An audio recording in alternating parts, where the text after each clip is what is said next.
Who's the worst, most despicable person you can think of? Jeffrey Dahmer, Ted Bundy, Louis Garavito, Pol Pot.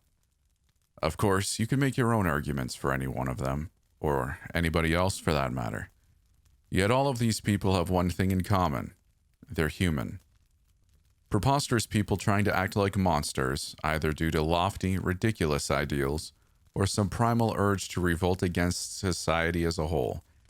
It's quite the bizarre phenomenon, yet none of these admittedly sick people have truly fallen into the abyss. Perhaps they've stared down into it, dipped their feet in, but none of them have taken the plunge as a whole. Despite their efforts, they weren't able to separate themselves from their inherent humanity. But that's a good thing. That's why they were relatively easy to take down. The bad news is that every once in a while, special cases will arise.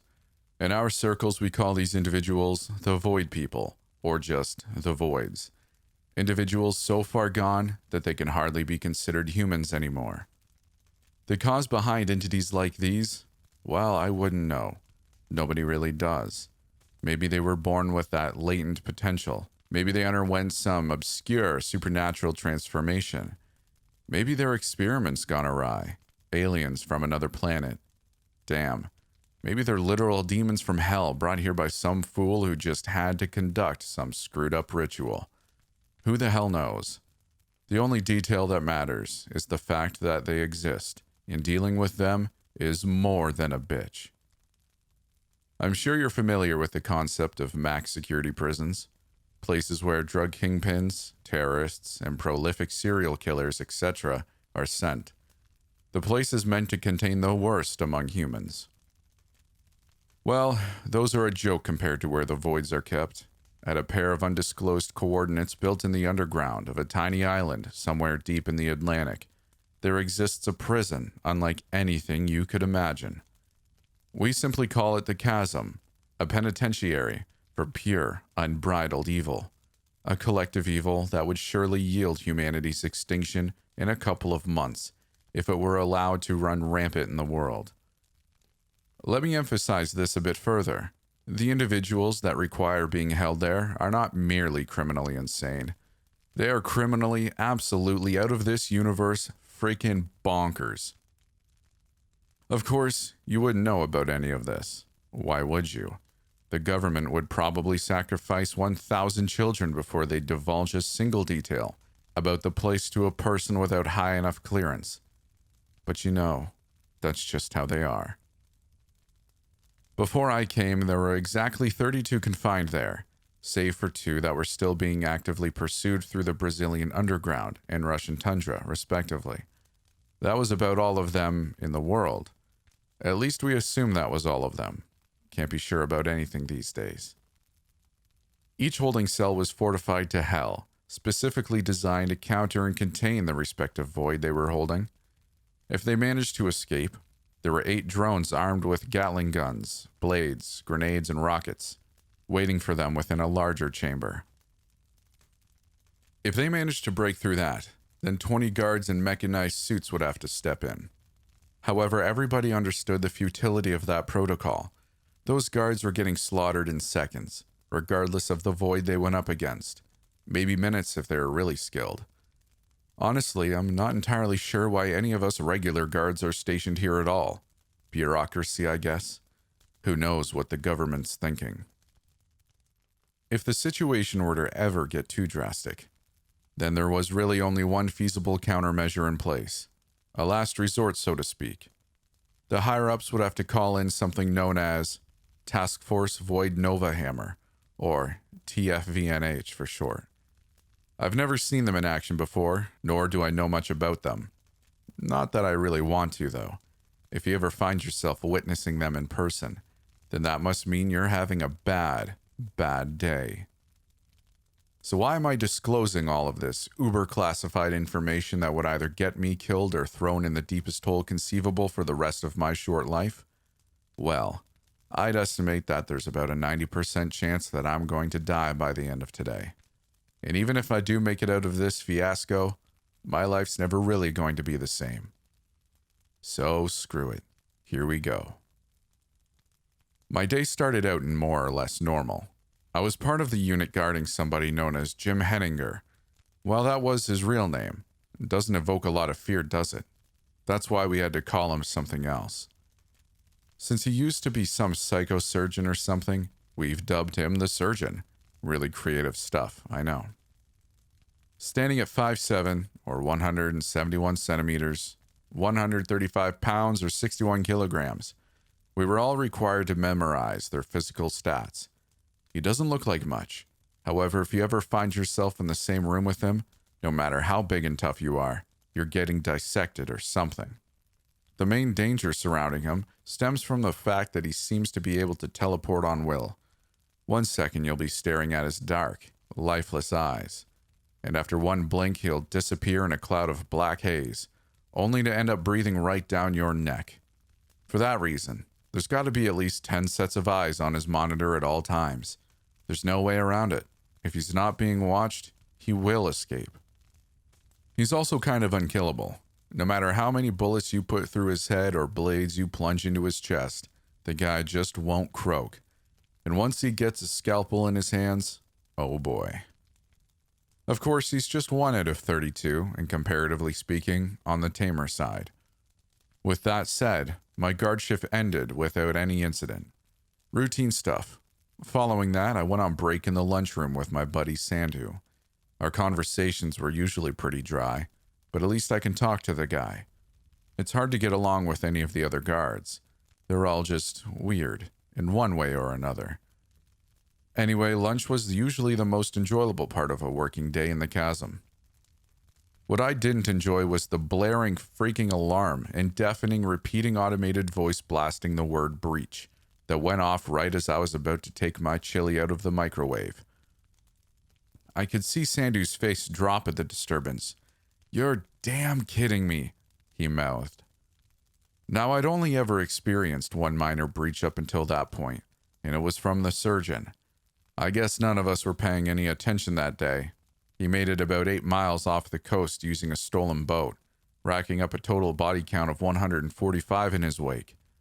It took 3 full days to wrangle him back, and 4 more weeks to fix all the damage he'd done to the infrastructure. That was all just one prisoner. If we were dealing with 3 or more, then our combined efforts as guards wouldn't have stood a semblance of a chance. There had only ever been one major break in the chasm's history, in which 8 voids had broken out nearly simultaneously. It was also apparently the only time that TFVNH had to step in. This was all around 12 years ago, long before I became a guard myself. The aftermath of that? I don't have a high enough clearance to know, but I'm willing to bet that it was nothing fun. We did have a breach procedure. It was a lengthy document outlining exactly what we were supposed to do and where we were supposed to go. I've read it before, and it's freaking garbage. It's essentially predicated on the idea that we're cannon fodder, and that we're obligated to do whatever we can to contain the prisoners. If anybody actually followed the procedure, they'd die instantly. "Well, what the hell are we supposed to do?" somebody asked. They only got shrugs in response, except for Sawson, that is. I hated Sawson. The guy seemed to believe that his life's an action movie, and that he's the invincible main protagonist. "Are y'all pussies or what?" he screamed at the top of his lungs with a stupid grin plastered across his face. "We never get any action. Let's go." Before anybody could stop him, he picked up his rifle and swung the door open like the giant dumbass he is. Since the alarm was blaring, we could hardly hear anything that was going on outside in the corridors. For that reason, we were all rather shocked upon seeing Morgie the Corgi standing right outside. Imagine some guy walking around wearing a dirty, giant, creepy dog costume. Now imagine that guy is 7'2", 218 centimeters, with a voice that's simultaneously deep, raspy, and childish. That's Morgie the Corgi for you. I could see the bravado leaving Sawson's face the moment he laid eyes on the abomination in person.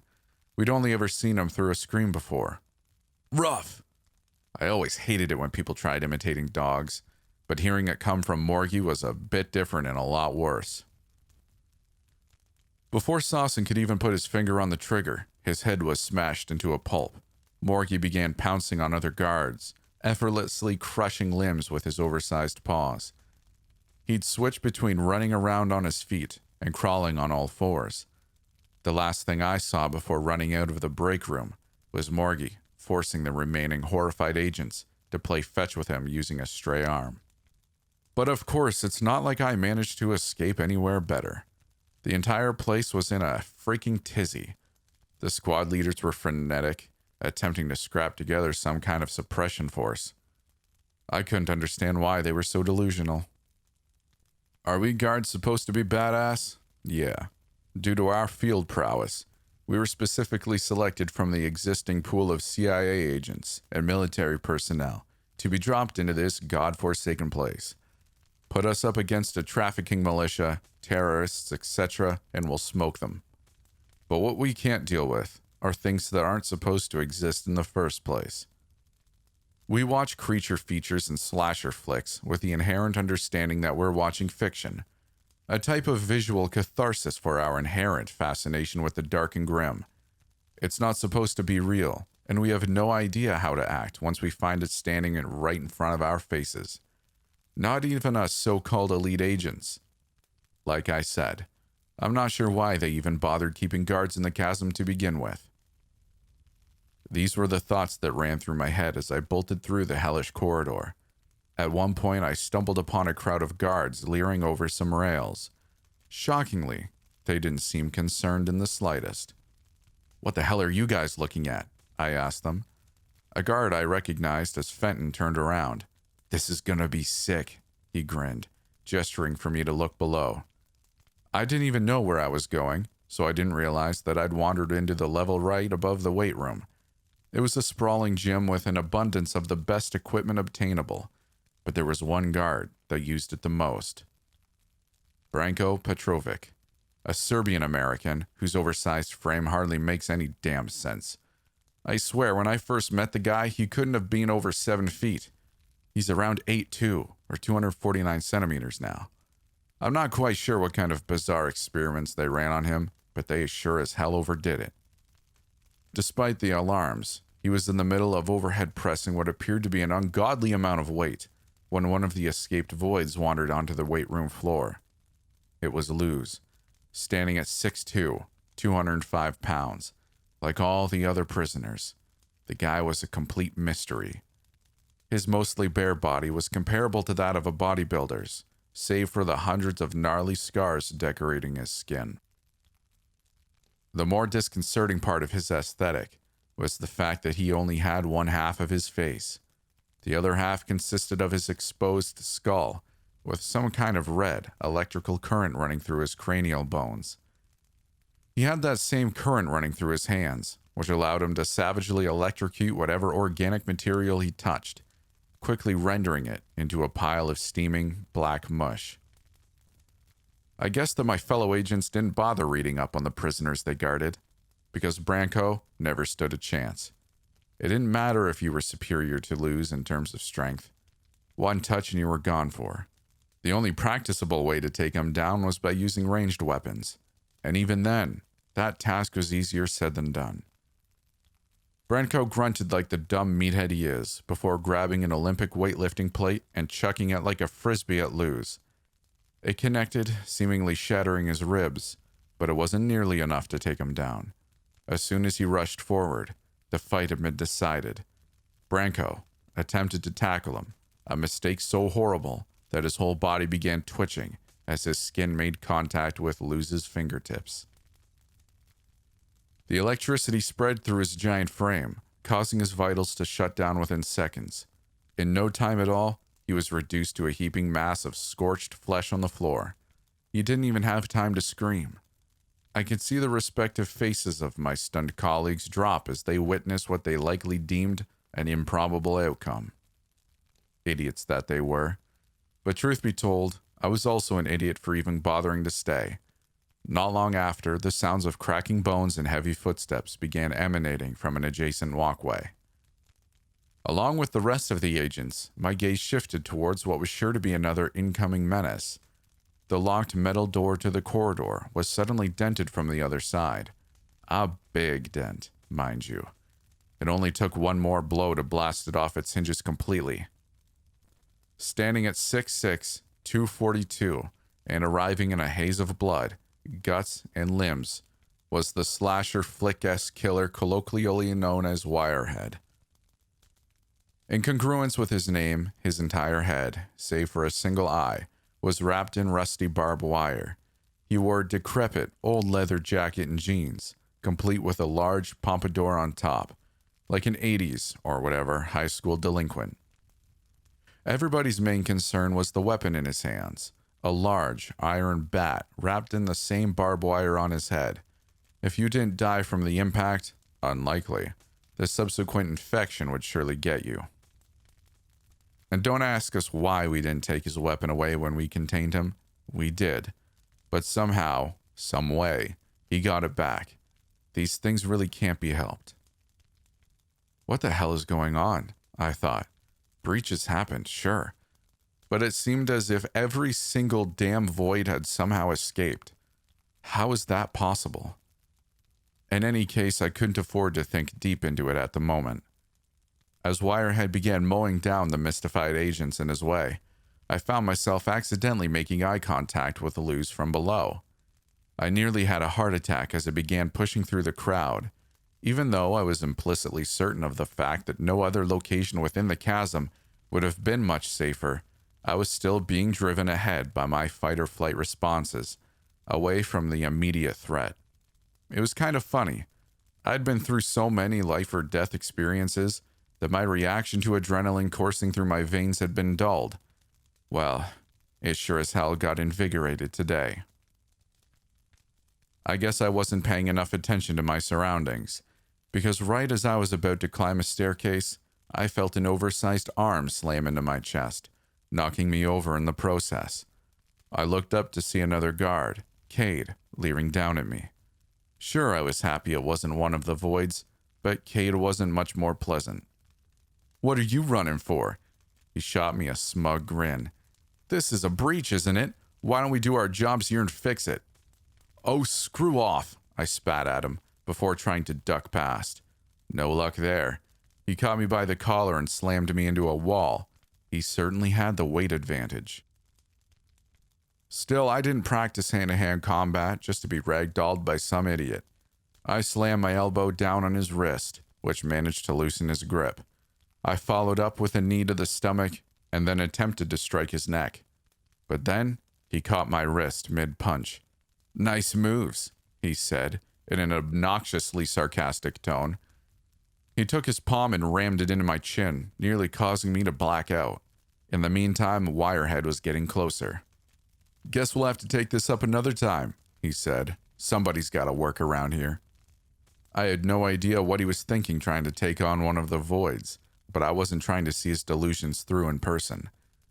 Still in pain from his palm strike, I pulled myself up and began running once more. All the while, the sounds of carnage escalated around me. But there was a glaring issue. I had no idea where I was going. The exits were surely going to be blocked off from the inside. Do we have some kind of safe room? I thought to myself. No, of course we didn't. We were entirely expendable.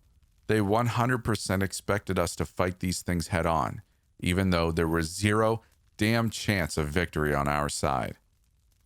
There was only one thing we could do: survive until TFVNH showed up. Obviously, there wasn't any kind of a guaranteed reprieve, but my options were slim. Nevertheless, something rather surprising transpired. Amidst the cacophony of frenetic orders from our superiors, a familiar voice snuck in through my radio. "Hey, Jason, you alive?" It was Sandu. I picked up my radio and isolated his transmission. "Yeah, where are you, man?" "Block C. Got lucky and found something weird. It might save us, though. Come on." Obviously, there wasn't much information there, but it was better than running around aimlessly. Thankfully, Block C was fairly close, so I was able to make it without running into another void. However, when I got there, it was still as chaotic as ever. I swiveled my head around trying to spot Sandu. I yelled into my radio, but his response was drowned out by everything around me. As I searched, I began sensing a perplexing, sinister pressure that made it feel as if I were sinking into the concrete beneath me. I hardly had to guess the source. It was Diaxiuk, 9 feet 5 inches, unknown weight. Diaxiuk was comparable in appearance to something you'd see in the corner of your room during sleep paralysis. A hulking, faceless figure wearing a sweeping black robe that jerked around in unsettling motions as he, or she, who knows, walked. I wasn't sure how he actually killed people, mind you. As soon as anybody got within a certain distance to him, they'd freeze in place and began bleeding from their eyes, and then they'd just stay that way forever. Obviously, that wasn't something I was looking forward to. As I looked ahead, I could see some unfortunate guards already caught in his death zone. In an attempt to avoid a similar fate, I turned the opposite direction and began running. And then I nearly crapped myself. Standing about 10 feet away was the undead Nazi, 5'8", 143 pounds. His name essentially told it all, a man wearing a dirty and tattered SS uniform with a cracked gas mask covering his face. In one hand, he gripped his signature Kampfmesser .42 blade that was inexplicably unbreakable, no matter what the hell we tried doing to it. In the other, he held a flamethrower hose connected to a massive tank on his back, which sprayed out some kind of scorching black flame that would supposedly yield pain beyond comprehension if you were ever to come into contact with it. You could say that I was stuck in between a rock and a hard place here. The only other way out was taking the plunge over the rail in front of me, onto a mass of scrambling bodies 50 feet below. Before I considered simply saying my prayers, I felt a hand tug at my sleeve from the side, giving me another heart attack. But this time, it was good news, for once. I looked over to see Sandhu poking his head out from what appeared to be some kind of hidden door in the wall. "Let's go," he shouted before pulling me in. He closed the door behind him, plunging us into complete darkness. "What the hell is this place?" I asked, hardly expecting a detailed response. Sandhu illuminated his face using his phone's flashlight. "Couldn't tell you, but it's kind of crazy." I could hear the Nazi beginning to spray his flamethrower from out in the corridor. I suddenly wondered whether or not Diaxiuk's power would apply to other voids. In any case, it was better not to be in such close vicinity to them, so I followed Sandhu. He led me down some kind of hidden hallway. The walk was rather long, maybe around 8 minutes, and I eventually found myself in what appeared to be some kind of surveillance control room. It was still dark, but there was an array of monitors giving off enough light to comfortably navigate around. But here's the strange thing. The place looked kind of haphazard. No chance it was being used by the higher-ups. The monitors were scattered around, connected by a mess of wires to multiple outlets spread throughout the room. There was also only one chair. "I guess this is beyond explaining," I said. "Yeah, no kidding, huh?" Sandhu replied, before gesturing towards the monitors. "Check it out. What the hell did we just find?" I took the suggestion, letting my eyes drift over to the screens. What I saw would have been normal in any other scenario. Each monitor was streaming a different section of the prison, all displaying the utter carnage that was going on outside. The guards were being ripped to shreds. Some tried fighting, most were running, but what they had in common was the fact that they were all being utterly obliterated by the voids. I could see the surgeon giving someone a forced lobotomy, grinning like hell while doing so. At the same time, Morgie was chewing on a severed head like a toy. But then I caught something interesting on the screen below. It was Wirehead and Luz, staring each other down. That's when a rather obvious revelation hit me. Of course the voids weren't only going to kill the guards. They were sure as hell going after each other as well. That much should have been apparent from the beginning. I grinned, feeling some kind of obscure hope creeping into my system. That hope was only bolstered when I saw the Nazi utterly dousing Diaxiuk with a relentless wave of black flames, with the latter struggling to move forward as a result. Guess these bastards can be hurt after all, I thought to myself. But of course, my hope was merely transitory. I wasn't going to kid myself. Even if only one void was left standing at the end of everything, that just means it'll be the strongest one out of them all, and we can't stay in here forever. At this point, my future is uncertain at best. Maybe I'll get lucky. Probably not. But in the meantime, I suppose I'll enjoy the show. See how things turn out. This place sure gives you the creeps, doesn't it? I couldn't disagree with Santu's assessment of the bizarre room we found ourselves in. The monitors only illuminated the area up until a certain point. However, we couldn't see any walls, which meant the place had to be bigger than what could be seen, either by a little or a lot. We couldn't know unless we decided to venture further into the darkness. Neither of us took that initiative, though, keeping it a mystery. Still, it didn't feel like anybody was in there with us, so we allowed ourselves to relax a bit. I took the first sitting shift, lying back in the chair and focusing on the monitor that I deemed most interesting at the moment. Wirehead versus Luz. Who was I rooting for? None of them. Nevertheless, I was morbidly eager to see these two horrific titans square off. Among us guards, we'd created an unofficial tier system, ranking each respective void in terms of the estimated threat that they posed, in comparison to each other. The tiers went as such: tornado, weakest; tsunami, hurricane, mid; earthquake, asteroid, highest, imminent death, get the hell out. They were also divided into subdivisions: high, low, mid, etc.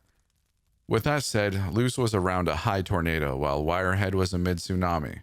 A glaring difference between them, but not enough that would make it impossible for Luz to win. Want to make a bet? I asked Santu, half-jokingly. He chuckled. You know my luck's cursed, but I guess if we don't make it out of here alive, then my debt's null anyway. Luz was more a defensive combatant, so it wasn't surprising when Wirehead initiated the conflict.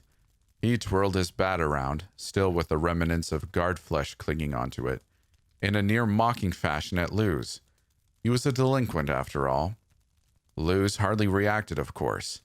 That's just the way he was. In response, he stepped forward, electricity flickering through his hands and up to his forearms. Wirehead followed suit, unleashing a big swing at Luz's head, which he managed to intercept with one of his forearms. Nevertheless, the wires still pierced his skin. Wirehead followed it up with a headbutt. This time, it connected with the flesh side of Luz's face, slicing him up rather gruesomely. But despite his seemingly grievous injuries, he remained unwavering. That was the thing about Luz. He was incapable of feeling any pain. Like I said, his exact origins remained a mystery. But the one thing we knew about him for sure was the fact that he hailed from some kind of ancient clan residing in the Arctic Circle. In fact, he was the sole survivor of an incident that decimated his village, and he was hungry for revenge against the unknown force that did it. After taking the headbutt, Luz was now in striking range. He formed his fingers into an arrow shape and drove them into Wirehead's solar plexus before electrocuting his insides. Wirehead quaked in pain as he swung his bat in a frenzied rage, just about demolishing Luz's ribcage. No reaction from him, though. Instead, he took his other hand and wrapped it around Wirehead's neck. Any normal person would have succumbed to Luz's electrical shocks after a few seconds. But of course, Wirehead was no normal person. Despite blood pouring out from a chest wound and the skin on his neck beginning to bubble, he picked Luz up by the torso and slammed him over the steel railing. He freaking broke his back. Even without sound, the mental audio of his spine snapping reverberated throughout my mind. Unsurprisingly, Luz didn't bat an eye. Wirehead went in for the kill, tossing Luz's body onto the ground before smashing until it resembled nothing more than a mess of bloody pulp and broken bones. But somehow, he was still alive. Among the gruesome pile, I could see an eye blink.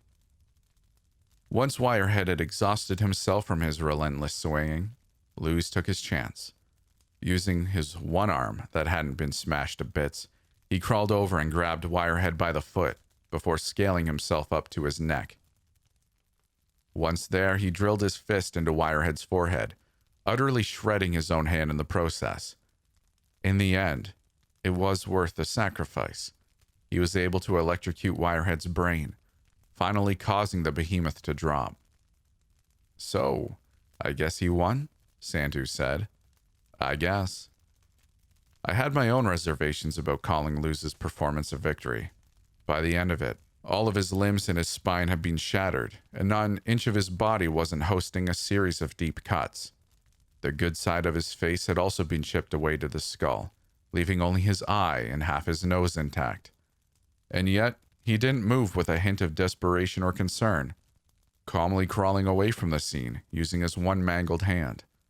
I could still see the current flowing through it as well, a telltale sign that he was ready to pick up another fight. "Nice. Comeback victory," Sandhu said. "I don't see him making it far, though. Not as a tornado tier." "Yeah, but we made all of that crap up. Not like it means anything," I responded. Truth be told, I was nearly rooting for Luz at the end there. Something about his resilience resonated with me, as bizarre as it may seem. I scanned the rest of the monitors. While Wirehead and Luz were squaring off, the undead Nazi had burnt Diaksuk to a crisp. On another monitor, Morgie playing around with a void corpse that I recognized as Death Shadow. He chose his own name. 3 down, I muttered to myself. "Damn, we got a big one coming up," Sandhu announced. I followed his eyes to a monitor near the bottom of the room. He was right. This one was going to be good. Standing at opposite sides of the kitchen were Trench, 6'3", 190 centimeters, 330 pounds, 150 kilograms, and Senyu, 5'10", 177 centimeters, 148 pounds or 67 kilograms. Trench was a silent entity, dressed entirely in ancient-looking deep-sea diving gear, except for the head, which remained without a helmet. However, you couldn't get a glimpse of its face regardless. That was due to the fact that his features were completely distorted, so much so that if you tried focusing on the details, all you were getting was a nasty migraine. On top of that, he was invisible in person. Let me explain. If he were standing right in front of you, you wouldn't be able to see him. The only way to get a glimpse of him was through secondary means, cameras, mirrors, etc., which made him all the more dangerous. As for how he killed people, it was either by brute force using his monstrous strength, or B, his death aura, as us guards have dubbed it. Similar to Diaksuk's zone. Once you were in his close vicinity, you'd feel an astronomical amount of pressure and get crushed on the spot, comparable to what you'd feel standing at the bottom of the ocean. But that's only if Trench wills it. Sometimes he'll turn the aura off and simply punch somebody's head off. For that reason, he was in the mid-hurricane tier. As for Senyu, he was basically a psychotic, demon-possessed martial artist with supernatural levels of speed, strength, and agility. He apparently trained in the Wraith style, or the technique beyond human comprehension, whatever the hell those were supposed to mean. When he gets serious, his eyes will roll into the back of his head, and black veins will begin bulging out from underneath his skin. At that point, he'll be moving so fast that his motions become impossible to keep up with visually, and a single punch from him will be enough to completely vaporize a human head. But in all honesty, he's one of the least malicious voids out of the bunch. If you're weak, like us guards, he won't even spare you a glance, granted that you stay out of his way. The only thing he's really looking for are strong opponents to fight. But when he can't find one, he starts to get antsy, and then problems emerge. We've pegged him at a low hurricane. "Can Senyu even see Trench?" Sanu asked. "I guess so," I responded. The question was worth asking, but I wouldn't have been surprised if Trench's aura invisibility simply didn't work on him at all. That seemed to be the case, since Senyu decided to strike first. He rushed forward at an unfathomable speed, directing what must have been hundreds of strikes in succession at Trench. However, none of them fazed the obscure diver. I could see Senyu's lips curling into a psychotic grin at the fact. He certainly found what he was looking for. The floor beneath him cracked as his eyes turned white and his grotesque veins began bulging. If we couldn't see his strikes before, it was beyond impossible now. He rushed forward, unleashing a maelstrom of lightning-like punches, elbows, and kicks against Trench. This went on for about 5 seconds before he was stopped in his tracks. Trench had grabbed him by the throat, still not looking any worse for wear in the process. I could see Senyu's mouth moving something to the effect of, "What the hell?" before he was tossed into a metal fridge. It certainly appeared as if Trench was too much of a tank for him to handle. Nevertheless, Senyu got back up and cracked his shoulder into place while blood leaked from his mouth, and then he seemed to let out a shriek. Crazy guy, I thought to myself. What the hell did it take for somebody to become like this? At that point, he'd seemingly given up on technique entirely. Instead, he grabbed a handful of kitchen knives and began chucking them at Trench. While none of them pierced the suit, one of them managed to stick in his distorted head, which evidently dealt some damage. Trench flinched before taking the knife out and throwing it back at Senyu, who in turn caught it effortlessly. At this point, he was howling in what I assumed was some kind of effed up, sadomasochistic jubilation. He found the weak point. Senyu rushed back at Trench, knife in hand, before slashing away at its face. Spurts of vicious, dark blue blood stained the kitchen floor, along with Senyu's own face. Soon enough, the knife snapped, and Trench threw a desperation punch at Senyu's temple. He managed to block it with his forearm, although I could see his bones cracking from the impact. He leapt back as his arm hung limp to his side, dodging a follow-up haymaker. Throughout everything, a grin remained plastered on his face. His veins were bulging out so hard that I found it hard to believe they weren't going to completely burst altogether. With one arm, Senyu lifted a metal table and swung it into the side of Trench's head, nearly taking it off in the process. He wasted no time, grabbing a large frying pan and pouncing at his incapacitated opponent, knocking them both over in the process. He then took a position atop Trench's body, furiously slamming the pan onto his face. Martial arts, eh?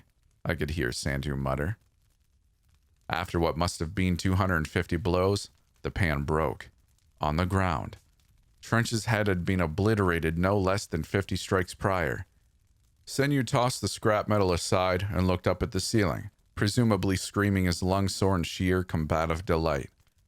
Well, looks like our tier system means dick all, I chuckled. Despite the morbid scene unfolding in front of us, Sandu shared a laugh with me. We were at the point where the absolute absurdity and danger of this situation was beginning to fade from our senses. Hell, I suppose we were enjoying ourselves, as screwed up as that may sound. We kept watching as Senyu got up and stumbled around, evidently disoriented from both his injuries and successive fits of fighting spirit-induced rage euphoria. He took about 4 steps before his head exploded, throwing the two of us watching for quite the loop. Another figure stepped into the frame, who we recognized as Satanbot, 6'11", 211 centimeters, 535 pounds, or 243 kilograms. I felt a shiver crawl down my spine upon seeing him, somewhat snapping me back into reality. Despite his comical name, Satanbot had to be one of the most frightening voids out there. I just couldn't understand what the hell he was supposed to be. His body appeared to be robotic, but moved in ways that were too fluid for even the most sophisticated android. Like legitimate metallic flesh. It was honestly maddening to look at. On top of that, he literally resembled the damned devil himself. Reddish-black, scaly skin, metallic shell, a mouthful of exposed razor-like teeth, rectangular, slanted crimson eyes, a pair of large mechanical wings, and a long tail ending in something that resembled a 3-pronged spear to boot. For whatever reason, he also had a rocket launcher atop his right shoulder and a Gatling gun connected to his left hand. No, these were not mechanical modifications. They were literally connected to his body. He was unanimously considered one of the most dangerous voids residing in the chasm, rated at a high earthquake. Even if Senyu was at his full strength, he wouldn't have stood a chance. "Oh, damn," Sandu commented. "I was hoping he didn't escape." "Well, let's not worry about him for now," I said, turning my attention to another monitor. What my eyes landed on next was an utter massacre.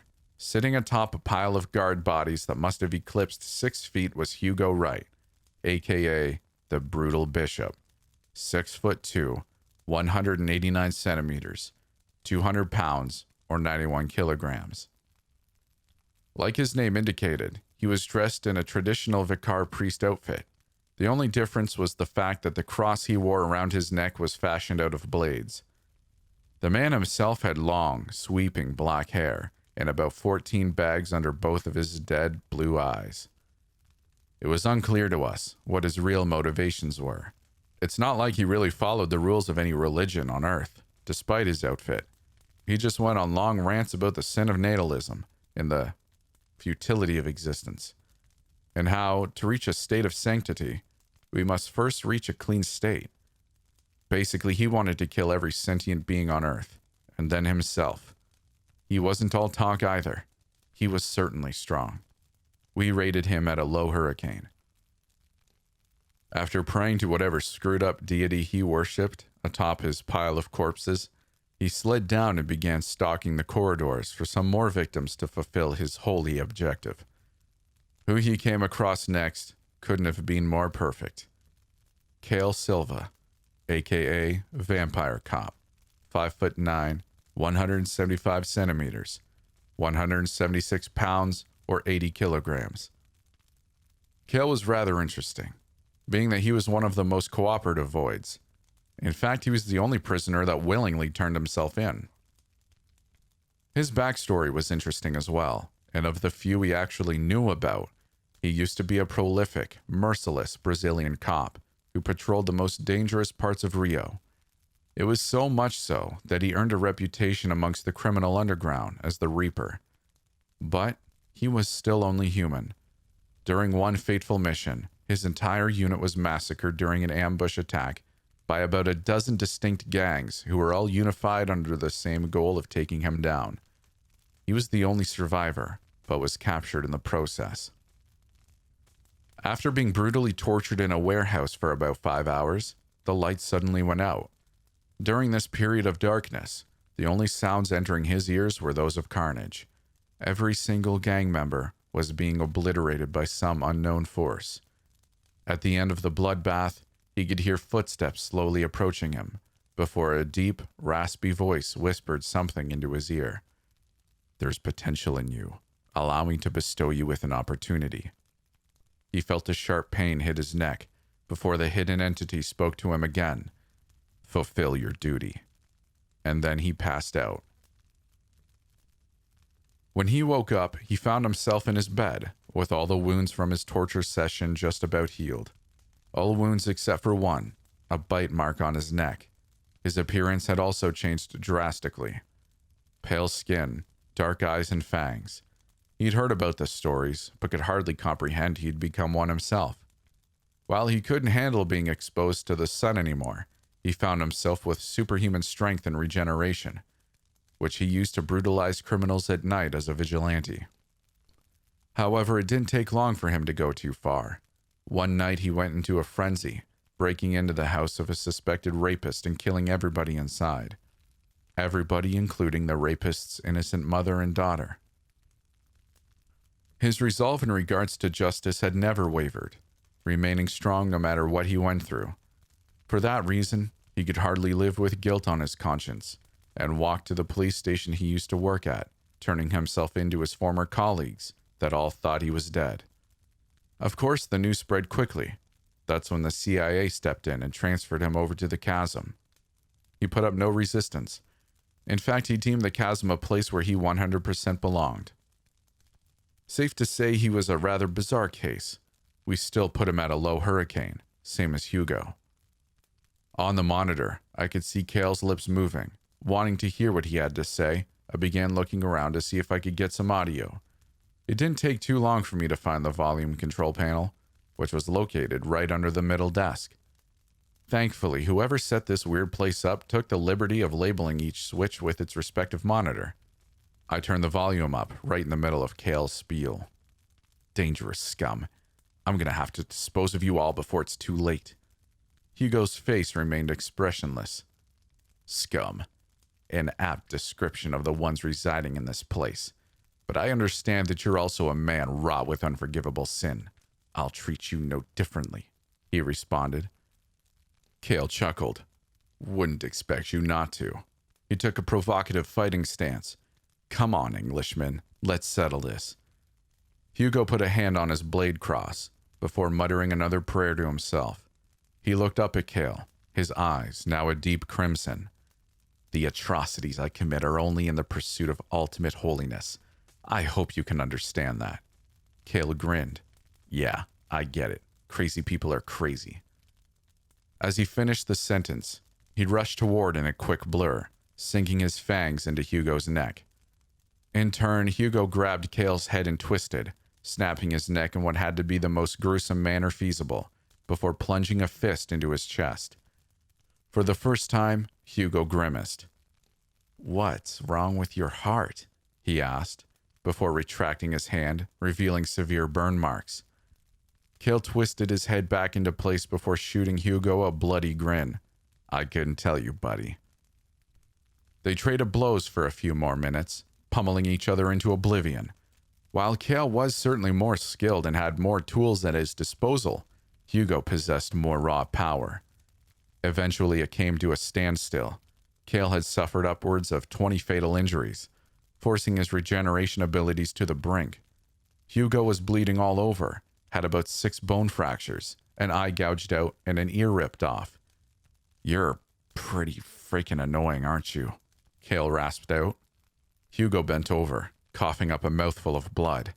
Likewise. In the meantime, their confrontation had drawn an audience. Coming in from an intersecting corridor was Infernal Gladiator, 6'7", 200 centimeters, 285 pounds or 129 kilograms. He was a high hurricane. Imagine an extremely buff zombie that was perpetually burning, clad in ancient gladiator gear. That was him. In one of his hands, he gripped a gigantic flaming sword. In his other, he held 2 leashes, both holding respective voids at the neck, crawling at his feet like dogs straight from hell. One was the Freak, 6'10", 208 centimeters, 253 pounds or 115 kilograms. A slouching humanoid monster with strange flickering eyes and a grin that wrapped around its entire head. The other was the humanish centipede, 6'4", 193 centimeters, standing height, 372 pounds or 169 kilograms. A centipede-like creature that had a vaguely human face covered in 6 eyes, with an iron muzzle obscuring the mouth area. It crawled on 10 colossal veiny arms. They were both mid-tornado tier, not incredibly powerful. They were merely simple, aggressive beasts that possessed nothing but primal bloodlust and strength that was comparable to 3 wild bears put together. For that reason, they were easily converted into disposable weapons by the much stronger and more intelligent gladiator. Oh, hell, Kale said upon seeing the trio. That's disgusting. Bloody abominations, Hugo added. Nothing but creatures that stain this earth. They both looked at each other and nodded, an explicit sense of mutual understanding between them. I suppose that a few of the voids teaming up should have been inevitable. Oh boy, this is heating up, I said, turning towards Sandhu. He didn't respond at first, instead looking as if he was trying to focus on something that wasn't the screen. What the hell's the matter? I asked him. I think there might be somebody else in here. Don't turn around, just keep watching. Pretend like you didn't hear it, he replied, hardly above a whisper. It's not like I had to pretend. Hear what? I thought to myself. Nevertheless, I'd never seen Sandhu more serious. I turned my attention back to the monsters while forcing my ears to be alert. About 10 seconds later, I heard it. It was soft for sure. I wasn't surprised that I hadn't noticed it up until that point. Somewhere in the darkness behind us, somebody was definitely trying to contain a giggle. Just ignore it. It was a job easier said than done. And honestly, was it even a good idea? In my head, I ran through the list of potential voids that could have been lurking behind us. Of course, none of them were really ideal, especially not the rowdy clown, whose laugh sounded hauntingly similar to the one we were hearing behind us. And then we heard it again, louder this time. I muttered a barely audible crap in response. Realistically, if it did turn out to be one of the voids, putting up some kind of resistance would have been pointless anyway. We were as good as done for. With that logic in mind, I turned my attention back to the monitors, hoping that whatever the hell was behind us would stay put for a bit longer. In the meantime, Hugo and Kale were about to fight the gladiator and his minions. "Hey, Englishman," Kale said. "You regenerate quickly." Hugo sighed, stretching his neck out. "First of all, don't call me that. It's rather crass. And no, not much faster than the average man, but no matter. God has ordained me a holy commission. He won't let me die until I've fulfilled my duty." Kale just laughed. "You're a real piece of work, British boy. Let's see if your God helps us make it out of this." "You two aren't what I'm looking for," the gladiator bellowed, before releasing both leashes. "Take out the trash." The freak ran about 6 steps before having his face caved in and neck subsequently snapped by Hugo. In the meantime, the centipede began crawling towards Kale. "Who the hell created this thing?" he asked, shuddering slightly. The centipede lifted itself up, swiping 2 of its arms at the visibly disturbed vampire. "Ah, don't touch me," he shouted before kicking its face, removing its muzzle in the process. He regretted that decision instantly. The centipede had 4 or 5 rows of spike-like teeth, with a horde of flesh-covered tentacles squirming out from its mouth. One of them grabbed Kale by the leg, dragging him down. "Ah, damn it," he shouted, attempting to squirm out of the appendage's grasp. Nevertheless, Hugo came to the rescue, turning the centipede's head into mush with one vicious stomp. He shot Kale a cold gaze. "Take his name in vain again, and our temporary alliance is over." Kale took the tentacle remnants off his leg, his face still utterly disgusted. Yeah, holy freaking hell, this is nasty." And then they both stared at the gladiator, who was grinning something malicious. "Congratulations. You two have earned the privilege of being my combat slaves." "I would literally rather die," Kale responded. "I submit myself to God and God only. Diseases like you shall perish at his will," Hugo added. The gladiator drew his smoldering sword, which must have been the size of a person. "Then so be it," he roared. The two rushed him simultaneously, attempting to bury the burning menace with a flurry of quick strikes. But that wasn't the best idea. They couldn't even touch the gladiator without suffering from burns themselves. Kale sighed. Some dick just had to dig this idiot up, didn't they? The gladiator stepped forward, unleashing a big swing that singed a few hairs off of Hugo's head. "Bastard!" Before sending a hard cross at the gladiator, shattering his chestplate armor in the process. "You're pretty strong there, Brit. We just might win this one," Kale grinned. "Like I said, God will give me enough strength to overcome these trials." Hugo moved towards the gladiator with a seemingly unwavering resolve, his eyes shining a bright crimson. His face was wrought with such intense, stoic determination that I nearly forgot his ultimate goal was to commit global genocide and began cheering him on. The gladiator sneered at the challenge, swinging his blade once again. This time Hugo deflected it with an elbow, cracking the metal while doing so.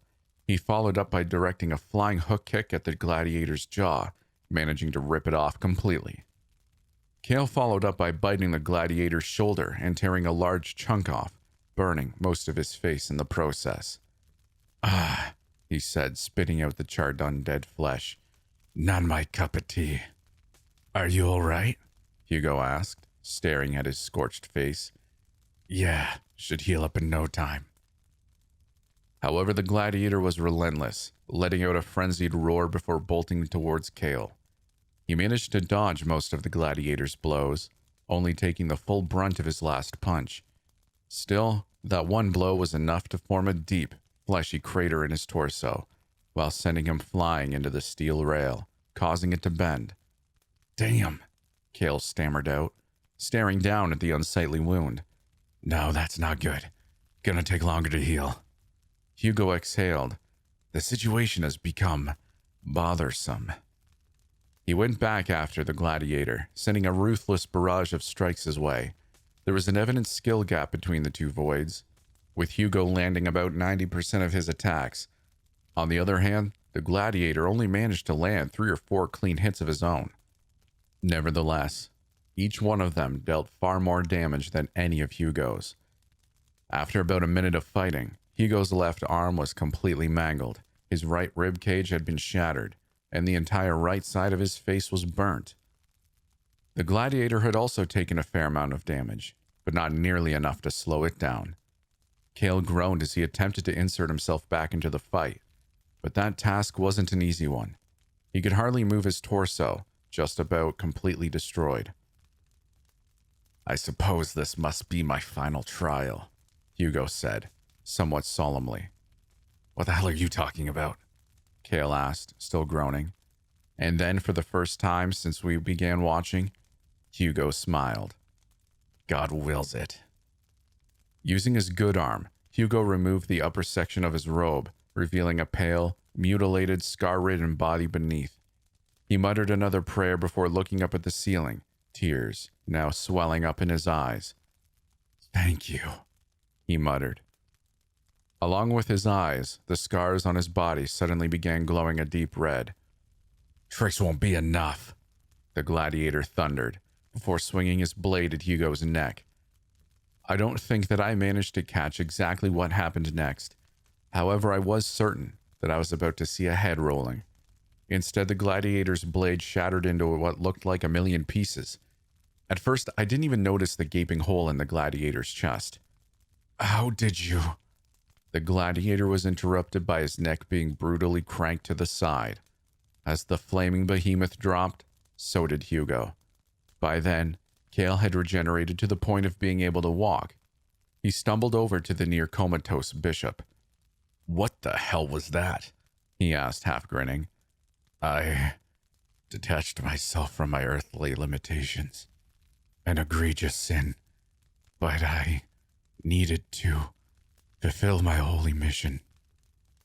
"Well, crap. That's pretty cool, I guess. Not your psycho mission, but the whole detachment thing." He held out his hand in an attempt to help Hugo get up. However, Hugo shook his head in response. "This is as far as I go. Not something I can recover from. I only have judgment to face now." "Oh, shut the hell up," Kale said, picking up Hugo's limp body and lumbering it over his shoulder. "We'll find you some painkillers and then you'll be back on your feet in no time." "Why would you help me?" Hugo asked. "You understand what I'm after, don't you? My ideals?"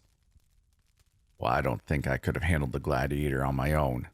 So I guess I owe you crazy screw-up." He looked over at Hugo and grinned. "And who knows? Maybe he'll learn something. There's a lot of scum in this world. But there's also a lot of beauty. We don't have to destroy it all." "That's..." Hugo passed out before he could finish his thought. Still carrying him over his shoulder, Kale took off running down another corridor. I did a quick sweep of the other monitors. Satanbot had taken out 2 more lower-tier voids, while Morgie was engaged with a high hurricane void named the Mechanic, 6'5", 196 centimeters, 270 pounds, or 122 kilograms. Like the name suggested, he was a large, burly man in a mechanic outfit that enjoyed obliterating skulls with blunt tools. Real ruthless guy. On another monitor, the undead Nazi had just finished slicing the crap out of the devil nurse, who was a mid-tsunami. So that's 12 down, I thought. 20 left.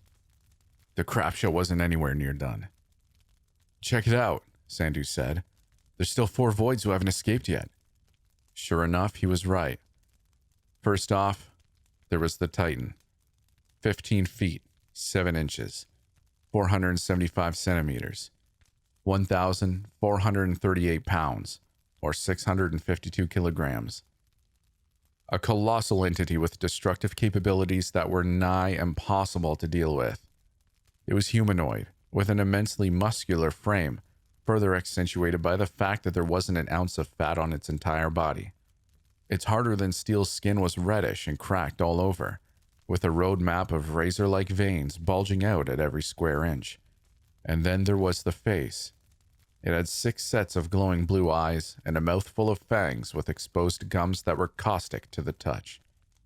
His holding cell, if you can even call it that, was a bit more fortified than the rest. I'm under-exaggerating, of course. It was fortified to hell. No electronic locks connecting to a central system either, which is probably what caused the breach to begin with. Good thing, too. He was a low asteroid. The next one up was the Warden. 8'7", 261 centimeters, 435 pounds, or 197 kilograms. Ironically enough, this guy apparently used to run a prison of his own. What kind of prison that might be was beyond me. He had pale white skin, shadow-like eyes, and long, slicked-back silver hair. His trench coat was long and perpetually bloody, sweeping the floor as he walked.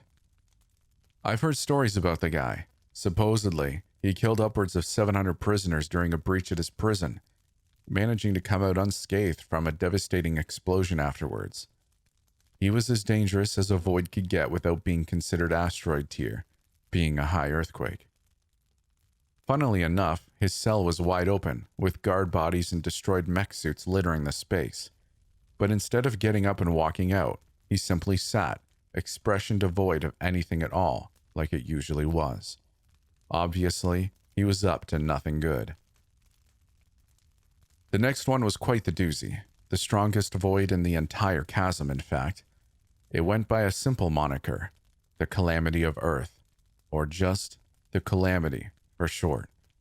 Its gender was unknown, height and weight unknown, appearance unknown to everybody except for the top officials overseeing this entire damn operation. Hell, we didn't even know where it was kept. The only thing we had to monitor was a simple panel containing 3 lights. Green, safe, still contained. Yellow, breakout in process, evacuate immediately. Red, breached, too damn late. What did we know about this thing? Nothing, save for the fact that a breach would most likely result in a global catastrophe. Of course, it was a high asteroid. The only high asteroid, in fact. And then there was the last still captive void. But unlike the 3 overpowered monsters I've already talked about, he was a lot different. The Kid, 5'6", 168 centimeters, 142 pounds or 64 kilograms. As his name implies, the Kid was just that, a kid. From his appearance, he couldn't have been much older than 16, 17 at most. The only thing that we knew about him was that he apparently had extraordinary, undisclosed abilities. Abilities he used to slaughter his entire village back in Kerala, India. But who the hell knows what actually happened? To me and nearly every other guard, he just seemed like your average meek teenager. In fact, we rarely ever exercised caution around him. Unlike the rest of the voids in here, he just did as he was told, always with this incredibly sullen expression on his face. I suppose that I can't blame him given the circumstances. We didn't even bother putting a threat level on him. Nevertheless, we were instructed to keep him there. There's a lot of stuff going on here in the chasm that us guards don't quite understand. I make no reservations about that. I know for a fact that we're not doing any saintly work here. Do a lot of voids in here deserve to be locked up? Not even. They deserve to be wiped off the face of the earth. I never understood why we bothered holding the more malicious ones, using taxpayer money just to keep them alive. And then there were the ones I wasn't quite sure belonged here at all. Did they even do anything wrong? Who knows? But one thing was for sure, they were different. Exceptional, I guess. The subjects of state curiosity. I always tried suppressing these thoughts. I mean, who the hell was I? Just some random guard, not some arbiter of morality. Still. Screw it. This is not the time. So let's see. What happened next? I turned to face a random monitor, trying to take my mind off of the kid. I caught what appeared to be the middle of a fight with the two combatants being Jack the Ripper, 6'1", 185 centimeters, 170 pounds, 77 kilograms, the infamous serial killer. Apparently, he'd performed some arcane ritual while on death's door that granted him an extended lifespan and superhuman strength in exchange for what was left of his already dwindling humanity. He hardly resembled a human when we caught him, with a mouthful of sharp, rotting teeth, eyes sunken beyond reason, and a face riddled with cuts, burns, and various infections. He was quite the sore sight to behold. At that moment, he was once again on death's door. The person who put him there? Bella Vauclain, a.k.a. the Bloody Painter, 5'5", 165 centimeters, 122 pounds or 55 kilograms. Despite looking more or less like a normal woman, she was a brutal assassin that wasn't too concerned with the aftermaths of her jobs. After killing her targets, she'd paint a bloody picture on the walls. Sometimes she'd supplement her art with a few organs. She wasn't incredibly strong, but that didn't matter all too much. She had this obscure ability where she could summon blades out of thin air at the tips of her fingertips, and then use some Esper-like ability to shoot them off in rapid succession, almost at a machine gun-like rate of fire. She had no problems reducing her targets to mincemeat. The one she really disliked, that is, when we finally captured her, she maintained that she only killed the ones that really deserved it. However, any chance of appeal, not that there was a chance to begin with, was shattered when she punctured the throats of 4 guards. She still claims that it was an accident to this day. Do I believe her? Well, it's about 50-50 with me. Like I said, she had Jack on the ropes, with what must have been over 100 blades planted firmly within the killer's body, including both of his eyes. Still, he had yet to give up as he swung Wirehead's bat. He must have picked it up, blindly and wildly around him. Bella wasn't unscathed herself, though. It looked as if she'd taken a couple of pretty bad hits to her ribs and thigh. In addition to that, she had a gnarly bite mark on her hand. Nevertheless, she smiled as she pointed her finger like a pistol at the frenzied Jack. "Profitez de l'enfer," she said before blasting the killer to shreds, finally ending his grim legacy. Once she was done with that, she let out a loud sigh, clutching her ribs and wincing in pain. Unlike most of the other voids, she wasn't capable of taking too much punishment. After walking for a bit, she came across Luz. While still badly mangled from his confrontation with Wirehead, he was walking again. I didn't even know that he could regenerate that quickly. The two stared at each other for about half a minute before Bella stuck out her hand and smiled. It was a risk for sure. But while Luz didn't reciprocate the smile, he cooperated, accepting the handshake without electrocuting her. Another team-up, and one that I wouldn't necessarily have expected. I did another quick sweep of the monitors. Morgie had taken out the mechanic, although he was limping now, and his next fight wasn't going to be an easy one. He was a few steps from coming across Satanbot. In the meantime, and funnily enough, the undead Nazi was about to square off with the sadistic Soviet, 6'2", 187 centimeters, 215 pounds or 98 kilograms, low earthquake tier. Instead of being zombified like the Nazi, he was, more mechanical. More specifically, he was about 60% robotic, with his human bits slowly beginning to rot away. The surgeon was engaged in a bloody duel with Spider-Man, 6'9", 206 centimeters, 225 pounds or 102 kilograms. Unlike Peter Parker, this guy was basically just a large tarantula with human skin and a half-human head. Kale and Hugo were in the medical center, with the former tending to the latter's wounds. I thought about everything for a second, trying to run the numbers through my head. There were about 4 more voids who had definitely escaped that I hadn't seen yet on any of the monitors, but I was really only concerned about 2 of them. You see, within the chasm, there were 4 asteroid-tier voids in total. Only 2 of them were still contained. The problem was rather obvious. Beyond that, there were now 14 voids dead, 4 who still haven't joined the fight, 14 currently active, all 4 asteroids still in play, 3 high earthquakes as well. TFVNH likely on their way. Holy hell, I thought to myself. The real fight hasn't even started yet. A bout of sudden, raucous laughter nearly gave me a heart attack. I looked at Sandu, but his face was dead serious. That meant hell.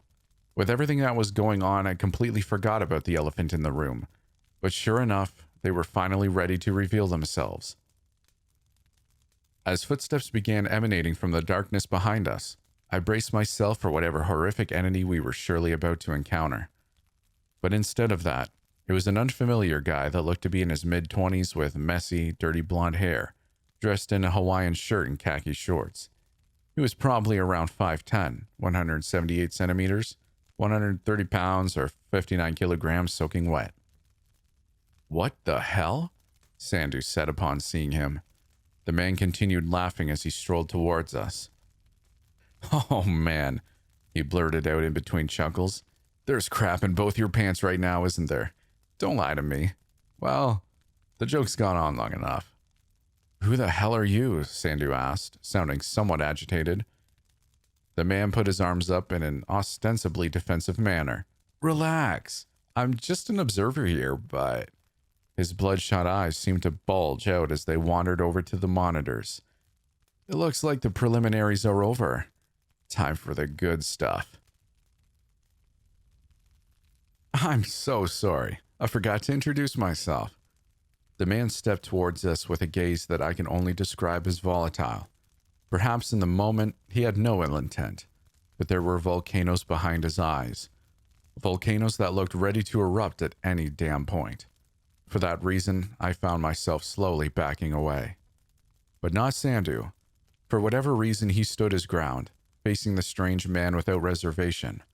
I suppose it also helped that he was 6'4", 193 centimeters, with a considerably larger frame. "The name's Adrian Nyquist," he said, his voice nearly shaking with some kind of obscure excitement. He held out his hand, but neither of us bothered with the niceties of the introduction. He sighed. "What? Is it me?" He lifted his shirt collar, taking a whiff. "Ugh. You gotta shower more, Adrian." And then he started laughing again. "But can you blame me? I've been busy." "Who the hell are you?" Sandu insisted. "And don't just tell us your name again." "Okay," Adrian said, smirking. "Big guy. Scary stuff, really. What'd you bench? 3 plates and a bit?" Sandu opened his mouth again, but was interrupted. "It's fine, though. I'll go ahead and explain myself. I mean, the whole situation is kind of weird." "Yup," I responded. "Just kind of." Adrian sat down on the floor and let out a big puff of air. "I don't really want to go too in-depth here. I don't enjoy talking about myself. So let me drop the bomb on you first. I caused the breach." I nearly swallowed my tongue. What the hell do you mean?" "I meant what I said. I let all the prisoners out." "But what? How?" I stammered out. He tilted his head back and groaned, before pretending to type on an invisible keyboard. "Just a little hacking, man. Nothing crazy. And they say that you'll never use the skills you learn in school in real life." "Hacking?" I responded in disbelief. "But why?"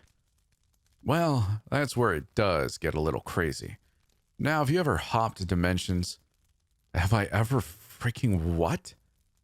"All right, I see you're uninitiated with the concept. Well, unlike hacking some corny lock system, the logistics there really do get complicated. I'll admit that I don't 100% understand it myself, but I understand it just enough to have some fun." I was at a complete loss. "I'm a jumper. That's what they call us." He chuckled somewhat goofily. "Still a novice, but at least I'm out there doing it. Living life, you know. Anyway, the multiverse is massive, obviously. A lot of crazy worlds out there just waiting to be explored, but..." He paused. "I made a mistake last month. You see, I was watching some brutal big stakes fighting tournament called the Evisceration Championships on a planet called the Hellscape. Really effed up place, but drug laws are mostly unenforced there, so, you know, it's alright, I guess. Anyway, I'm up in the stands, 12th row, just blitzed out of my damn mind on Astro Coke. It's like regular Coke if regular Coke was actually good. He blew his nose into a disgusting handkerchief. But sometimes you make some bad decisions when you're juiced. I guess school taught us something else, huh? Long story short, I made a deal with some freaking sketchy intergalactic gang leader named Bones the Fourth that I'd provide him a fighter that would guarantee him a win for the next tournament. But obviously, I was just talking crap. Not sure why the guy believed me, an Astro cokehead of all people. He burst out laughing again. I'll never understand the rich. Okay, I responded, barely comprehending what I had just been told. Assuming that what you just said is all true and that you're not completely freaking bonkers, why don't you just tell the guy that you don't have a fighter? Well, Adrian made a whoopsie gesture with his hands. The guy paid up front. A metric ton of intergalactic currency and about 22 kilograms or 50 pounds of Astro Coke. Then just go to him and give it back. All right, Mr. Self-Control. Teach me your secrets. Look, I've blown all the money. I still have a few kilograms of Coke, though, for a rainy day. I'm not sharing, by the way. So, what the hell? This whole thing's some screwed-up tournament to you? You're just going to drag the last void standing to fight in these evisceration matches? Well, it's less of a tournament and more of a haphazard free-for-all. I'm no logistics expert after all. I don't know what the hell I was supposed to say to the guy. If you're behind this breach, then you're responsible for the deaths of hundreds of guards, hundreds of good men. Sandu coughed. Most of them good men. Adrian rolled his eyes. Yeah, okay, real loss, huh? I'm just trying to save my life here, man. You're insane. Look, did that comment get us anywhere? You feel better now after stating the obvious? No reply from Sandu. Adrian sighed. Look, can we just enjoy the show now? What's done is done. He was interrupted by Sandu trying to tackle him to the ground. The man did know his jujitsu, but no luck. He couldn't even get Adrian to budge. I saw the veins in his forehead bulging as he apparently exerted all of his strength trying to subdue the strange, lanky man. Damn, he said through gritted teeth. This guy's strong. Adrian simply pulled out a pack of cigarettes, looking completely unbothered. You know, I've taken a lot of strange drugs from a lot of different dimensions. One of them was bound to be a steroid. Also, he began grinning like a maniac. I'm no stranger to training. Wouldn't survive out there if I was weak like you guys. He picked up Sandu by the collar and gently tossed him back. Given the circumstances, I'll forget that you just tried attacking me. Now, why don't we just sit tight and watch? I held up a hand. One last question, if you will. Adrian rolled his eyes and groaned like a child. Come on, we're missing the good stuff. But fine, hurry up. The last void standing, they're bound to be pretty strong, right? Adrian nodded. Stronger than you? Well, no crap. I'm not trying to grab some chump. Okay. So how the hell are you going to convince them to come with you? These prisoners aren't exactly reasonable. Adrian stared at me with just about the stupidest look on his face for around 10 seconds. Well, you know what they say. He cracked his knuckles. You just gotta live in the now. You're an idiot. Would an idiot get this far? The idiot had a point. If he really was the mastermind behind the breach, then the guy had some wicked skills. But at the same time, his common sense was close to non-existent. Whatever, I'll figure it out when the time comes, he said. In the meantime, he shot us both a rather menacing glare. Let's enjoy the damn show. I locked eyes briefly with Sandu. I understood why he was angry. I was too. However, the situation was really beyond helping. We could only do as we were told. While we'd been talking, the Nazi had defeated the Soviet, although he did suffer gruesome injuries from the bout. A portion of his gas mask had been shattered, revealing a rotting jaw underneath. In fact, his entire body had been pummeled to a near pulp as he struggled to limp along the rails. Adrian grunted. Great, we missed the World War II rematch. I hope you guys are happy with yourselves. The guy really was like a child, a really capable, psychotic child. In other news, Satan Bot had blown up Morgie, along with an entire corridor, while the surgeon had made a surprise discovery. After disemboweling the spider's abdomen. It was filled with about 200 smaller humanoid spiders that began swarming him. It was hard not to shudder at the sight. Bella and Luz looked like they were still trying to find a way out, while Kale and Hugo had encountered the rowdy clown, 7'8", 234 centimeters, 177 pounds, or 80 kilograms. Rowdy really was something else. His appearance didn't just make you fear clowns in the carnival, he made you fear life itself. An impossibly tall, skinny, and pale ghoul-like humanoid dressed in a bloody, dirty 1960s clown costume, with twitching twig-like fingers and cracked, red lips enveloping a mouth filled with sharp, sticky black teeth. And then there was the fact that he had no eyes and two thin, bleeding slits for a nose.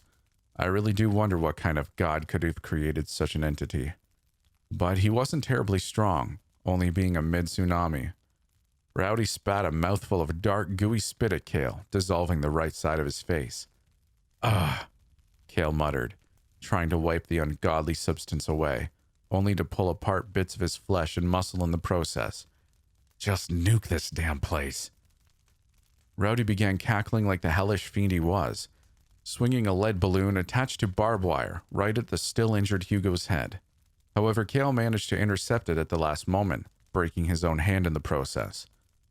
Suddenly, a pair of giant, bat-like wings sprouted from his back. He flew towards Rowdy, before drop-kicking his head clean off. "That seems like something you should have used earlier," Hugo remarked nonchalantly.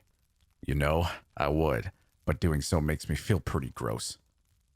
I decided to check back on the surgeon, but he was gone. "Oh, damn it," I muttered, as I began seeing the black haze around me. I felt a cold hand on my shoulder, followed by a high-pitched, slimy voice that oozed its way into my ears. "You got me out of a real sticky situation there." Hesitantly, I looked up at the surgeon's cold, dark gaze as he grinned like a maniac down at me, and then his neck was twisted a full 360 degrees. As he dropped, Adrian let out a big breath of air, stretching out his knuckles. Guy broke the rules. No running away from a fight. Besides, he was weak. Wouldn't have stood a chance in the evisceration matches anyway. "Is he dead?" I stammered out, looking down at the limp surgeon. Yeah," Adrian responded. I shook my head in disbelief. "But we've put sniper bullets through his temple. How did you?" Adrian shot me a smug grin. "Like I said, y'all are just weak. Now keep watching. Things are getting interesting." A few moments later, the Nazi came across the remnants of the spider and its hatchlings, torching them to ashes without hesitation, allowing me to breathe easier. Immediately after taking out the spider, he crossed paths with the Chattering Man, 5'11", 180 centimeters, 145 pounds or 66 kilograms, mid-earthquake tier. As much as I hated sympathizing with the Nazis, the guy couldn't seem to catch a break. Resembling a horribly slouched humanoid, the Chattering Man was the kind of creature that parents told their kids about in an attempt to scare them into being good. Each and every one of his limbs were jagged and contorted, covered by thin, borderline translucent skin that was still inexplicably bulletproof. His eyes were covered in a damp, bloody, and dirty cloth, with his long, black, matted hair swayed wildly as he twitched around. And then there were his teeth. They were giant, about twice the size of a normal human's, and coinciding with his name. Rapidly and constantly chattering like hell, yielding one of the most disturbing sounds imaginable. Adrian slammed his fist on the table in excitement. "Yes, this is the matchup I've been waiting to see." The Chattering Man stared the Nazi down, his teeth rattling together like a frenzied demonic drum. The Nazi responded by abruptly engulfing him in a sea of flames. However, the Chattering Man simply walked through it completely unscathed. I could see the Nazi clench his jaw in apparent frustration. He drew his knife and rushed in, attempting to engage him up close. The Chatterer was surprisingly fast, dodging each slash, before biting down on the Nazis' flamethrower tank. The subsequent explosion flung them both into the air, destroying a good portion of the Nazis' back in the process. On the other hand, the chattering man only suffered a few cracked teeth. "Holy hell," I muttered. Truth be told, I'd never actually seen the chattering man in action up until that point. Perhaps we'd been lowballing him on the threat scale. The Nazi let out a hoarse scream before rushing back towards his disturbing opponent. He managed to sink his blade into the chattering man's shoulder before being blindsided by a swipe to the face, completely shattering what remained of his mask, revealing his full, zombified visage beneath. The chattering man surged his head forward, biting a large chunk of the Nazi's face off, causing spurts of dark green blood to explode everywhere. He followed it up by ripping an arm off, before savagely beating the undead soldier with his own appendage. The Nazi attempted one last stand, grabbing the knife that was still lodged inside the chattering man's shoulder, carving a large gash that extended down to his ribcage. Nevertheless, his admittedly impressive run was finally over. Not seeming to acknowledge the wound at all, the chattering man plunged two bony fists into the Nazi's chest, before ripping his torso in half. Quite the gruesome display for sure, but Adrian seemed to revel in it. He let out a raucous cheer for the victor. What the hell is wrong with this guy? I thought to myself. Tossing that thought aside, it became apparent that things were beginning to come down to the wire. Cale and Hugo had found themselves within the vicinity of the dancing guy, 5'7", 170 centimeters, 155 pounds or 71 kilograms. He was an ordinary-looking, albeit radically ambitious man in his mid-20s with short, light brown hair and a perpetual 5 o'clock shadow, dressed in a plain white t-shirt and track pants. He always wore a pair of unbranded earbuds, connected to an MP3 that never seemed to run out of battery. And of course, he never stopped dancing. He was a mid-asteroid, the third strongest being within the entire chasm. Hell, it's entirely possible that he actually is the strongest. We've never seen him fight against the top two after all. So just how the hell was such an ostensibly innocuous man so dangerous? Who the hell knew? Like most of the prisoners, he was truly beyond explanation. If I had to classify him, he'd 100% be chaotic neutral. He had no conception of good or evil, no sense of right or wrong, no goals, no ideals. The guy just wanted to dance. And he sure as hell was a menace while doing so. Yet he would never go out of his way to bother you. You just had to stay out of his. He could disintegrate people just by touching them. He'd simply dance through your body, leaving nothing but shreds of flesh and blood behind. And if you ever tried stopping him, oh boy. You see, his eyes were always closed when he was dancing to the music funneling into his ears. If that music ever stopped, then he'd be forced to open them up, and then all hell would break loose. He'd go on a rampage until he got those earbuds back, and nothing could take him down in the process. Nothing. For that reason, it was better to leave him undisturbed, allowing him to dance to his heart's content.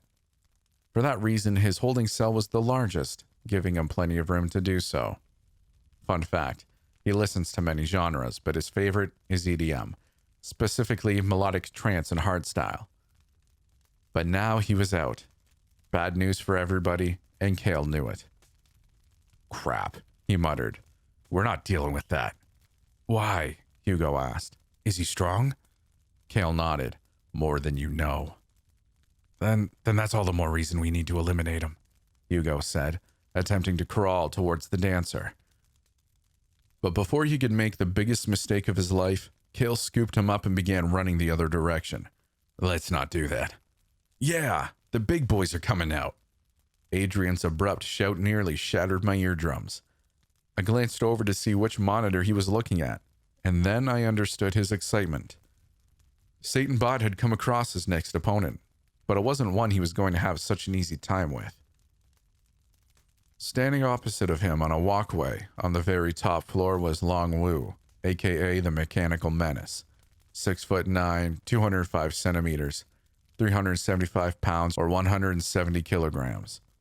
He was a mid-asteroid, right in between the Calamity and the Dancing Guy in terms of estimated strength.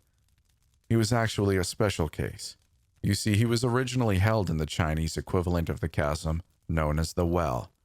However, as a political favor, a complicated exchange, mind you, the US allowed the PRC to transfer Wu over. This was shortly after he'd killed 400 plus guards and nearly escaped entirely. They just really didn't want to deal with him anymore. He was also interesting in the sense that he wasn't born with any supernatural abilities or superhuman prowess. His danger came from his brilliant but unhinged mind, and his obsession with the concept of transhumanism, and being the change that shifts humanity into a new technological age.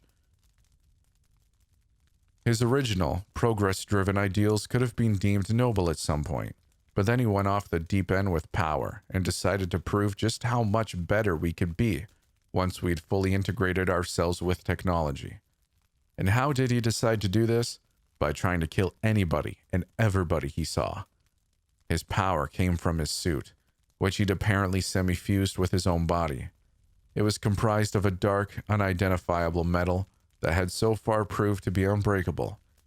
With it, he had a vast arsenal of devastatingly overpowered weapons at his disposal. Machine guns, shotguns, explosives, knives, you name it.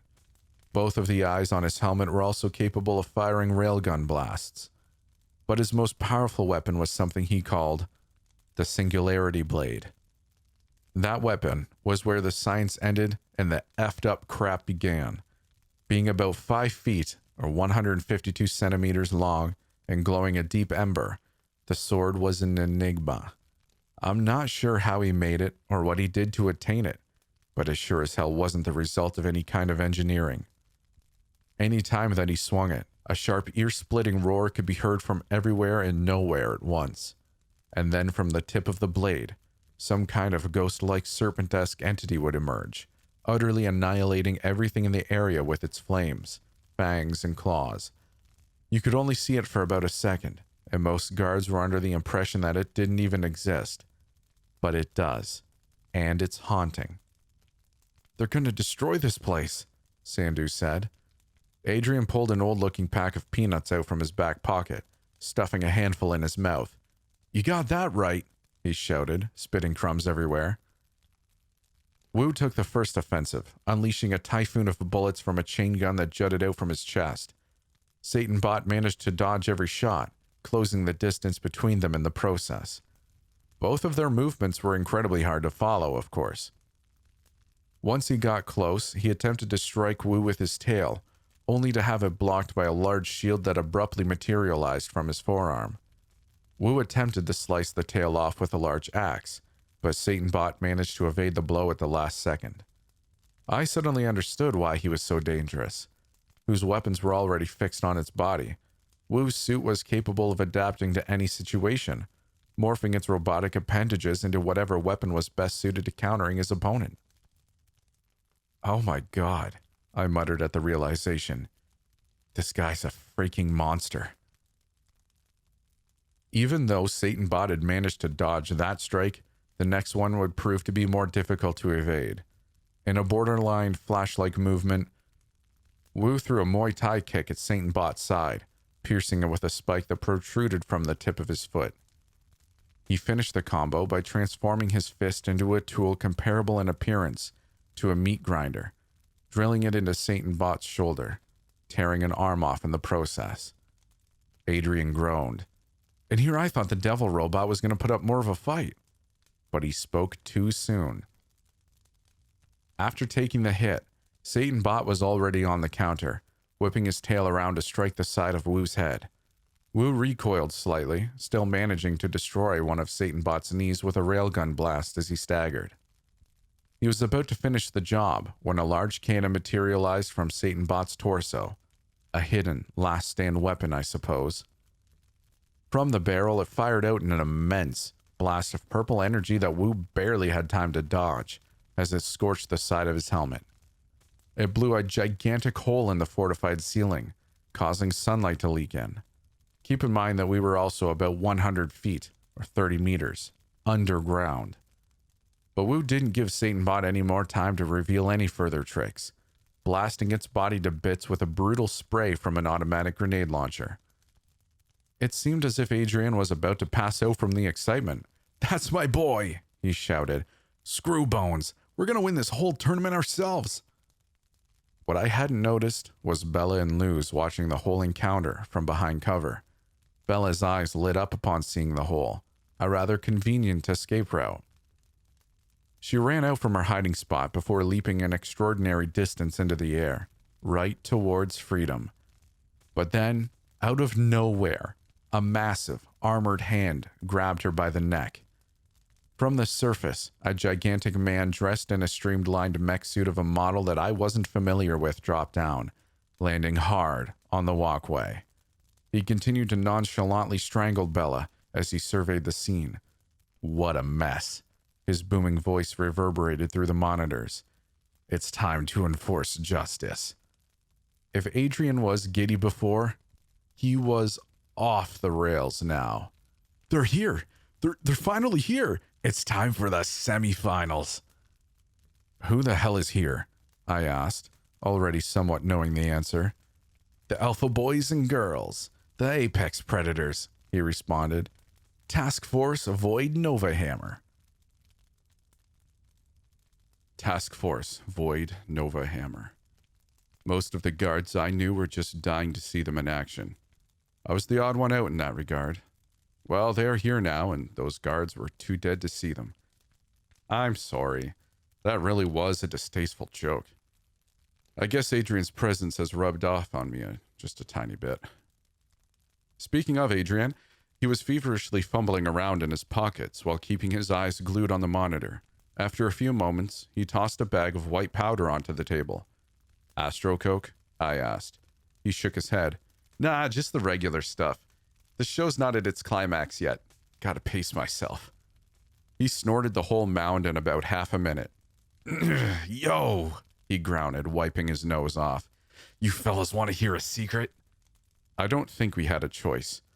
Task Force, Void, Nova, whatever. How do you think the members get recruited? I shrugged. Dunno, some kind of test, I guess. He gawked. Nah, they're voids as well. My mouth dropped. As he went on to explain, TFVNH was a constantly rotating team comprised of voids, save for a few exceptions, who were a reasonable balance of both powerful and sane.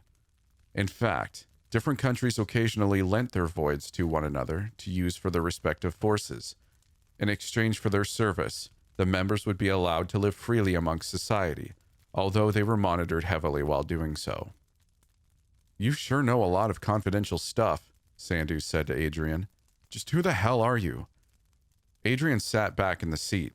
Nobody. Just a dabbler, a jack of all trades, master of a good handful. He sure was insufferable.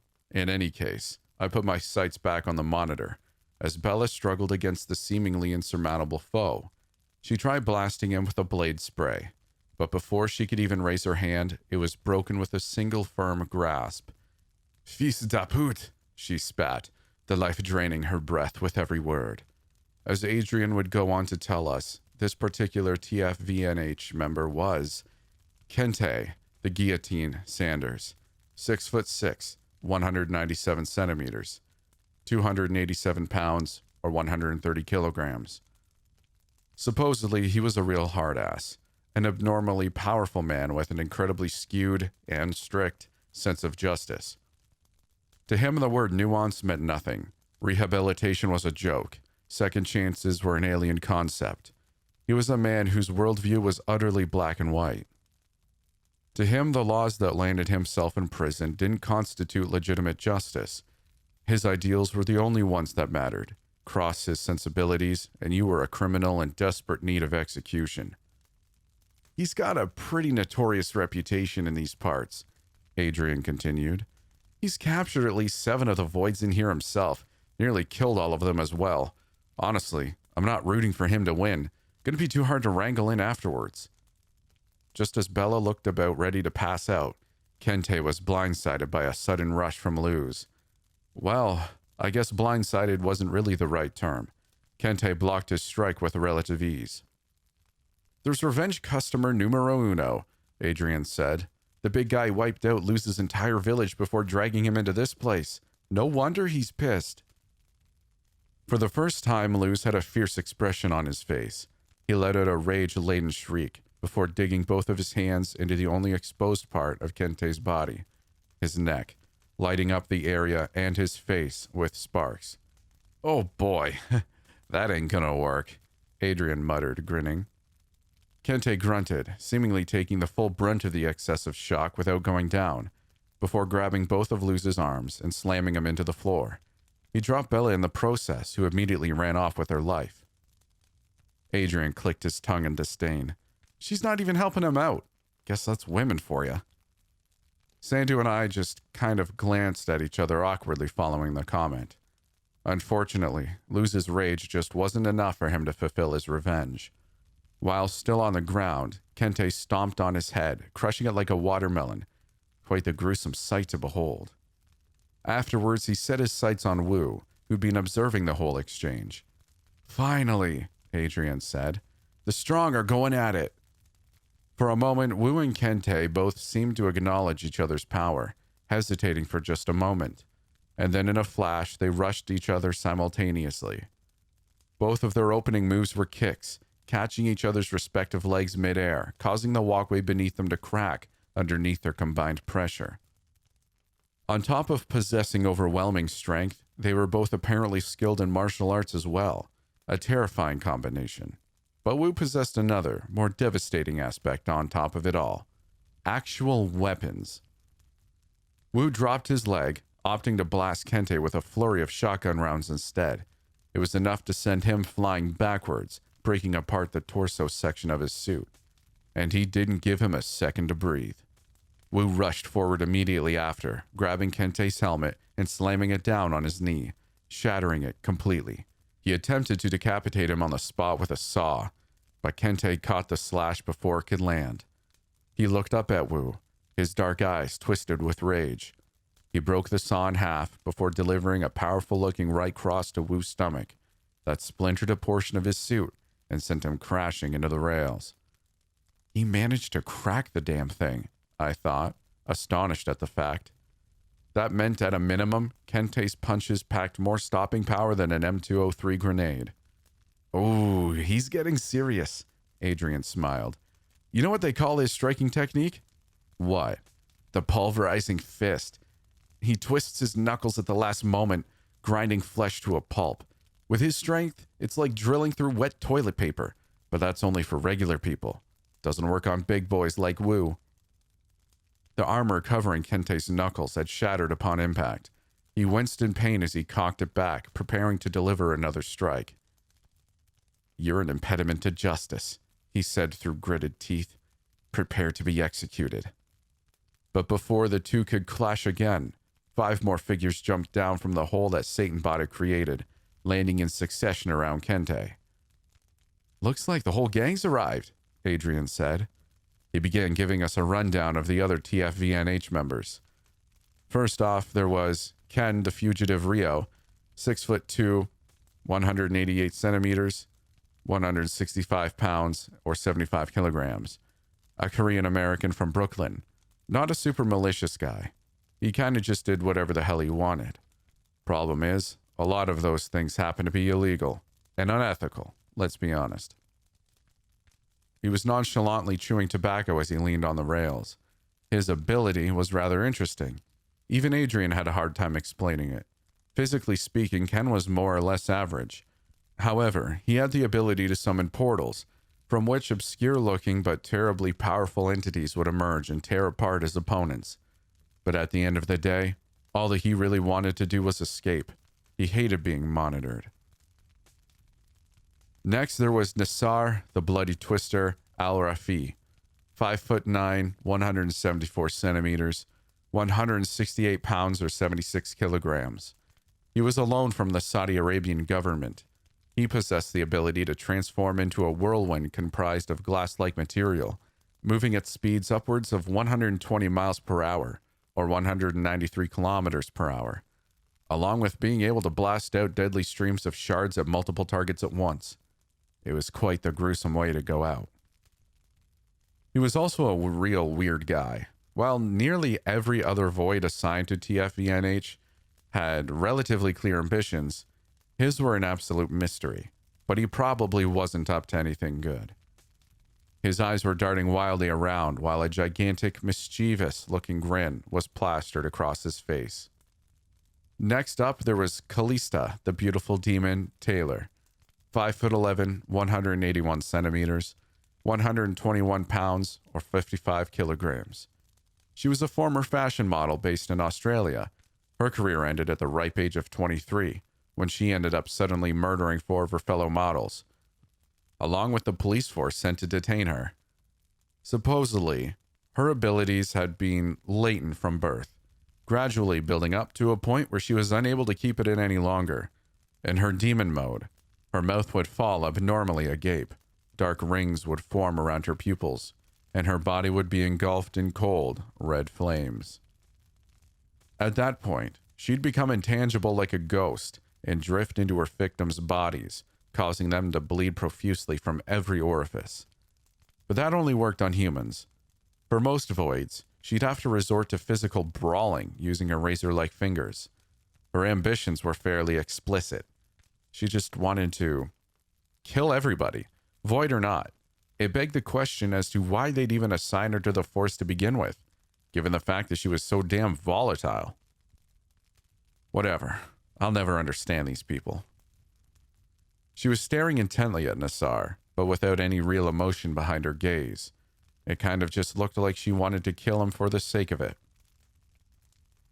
Continuing on, there was Clint, the normal guy, Rockwell. 6'1", 185 centimeters, 180 pounds, or 82 kilograms. Like Nassar, he was also a mystery. Supposedly, he'd never been a void at all. No otherworldly powers, abilities, just a regular, albeit capable guy. Adrian didn't know much about him, only that he was a special case, granted access to confidential information and a spot on TFVNH due to a recommendation from an unnamed higher-up. In order to compensate for his lack of physical abilities, he was granted an oversized power suit dubbed the Behemoth, along with the God-slaying cannon, a heavy-duty automatic rifle that fired explosive rounds at 600 RPM. He stood still with a rather determined expression on his face, as if he had his mind set on a singular concrete objective. Rounding out the bunch was the de facto leader of the force, Jack, the All-American Barnes, 6'0", 183 centimeters, 200 pounds or 91 kilograms.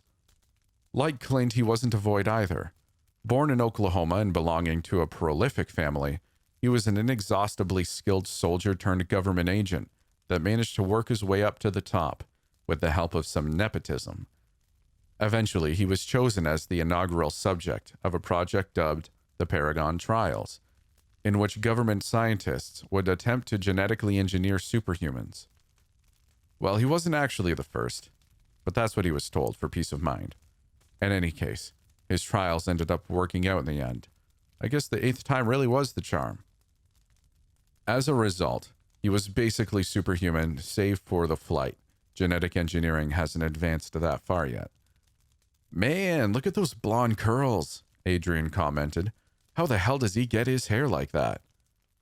He had an arrogant grin on his face as he strolled to the front of the pack. It only took me 5 seconds of looking at him to reach the conclusion that he was probably a giant a-hole. "What's the rush, Kente? Let's not get too excited here," Jack said. "Remember who's giving the orders, yeah?" "Your arbitrary orders mean nothing to me," Kente responded, still staring vehemently at Wu. "The only thing that matters is justice." I could see a large vein bulge on Jack's forehead from the opposition. "Okay," he muttered, before seemingly composing himself. "Let's finish the task at hand." He directed his gaze towards Wu. "Come on, big guy. You lost your chance at a fair fight when you decided to become a robot psycho." While Wu may have been a match for Kente by himself, taking on the entirety of the TFVNH at once was a rather tall order. I guess he knew this himself, as he jumped over the rails, landing on a lower floor. "I'm going after him," Jack said, stepping forward. "The rest of you take out the riffraff. They want the voids alive, but I'm going to be sorely disappointed if you don't bring me back some freaking minced meat." That was one thing him and Kente could agree on. And remember, he said, turning back. His expression was suddenly teeming with fury. You're all scum piece of crap voids as well. You try to escape, try to screw with me, and you're going to be begging for me to end your pathetic damn lives. He pointed at Ken. You stay here. Make sure nobody tries escaping through the roof.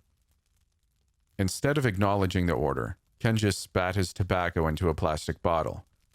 Hey, you listening to me, you damn Jap? Remember when we beat you in the war? Isn't he Korean? Clint muttered.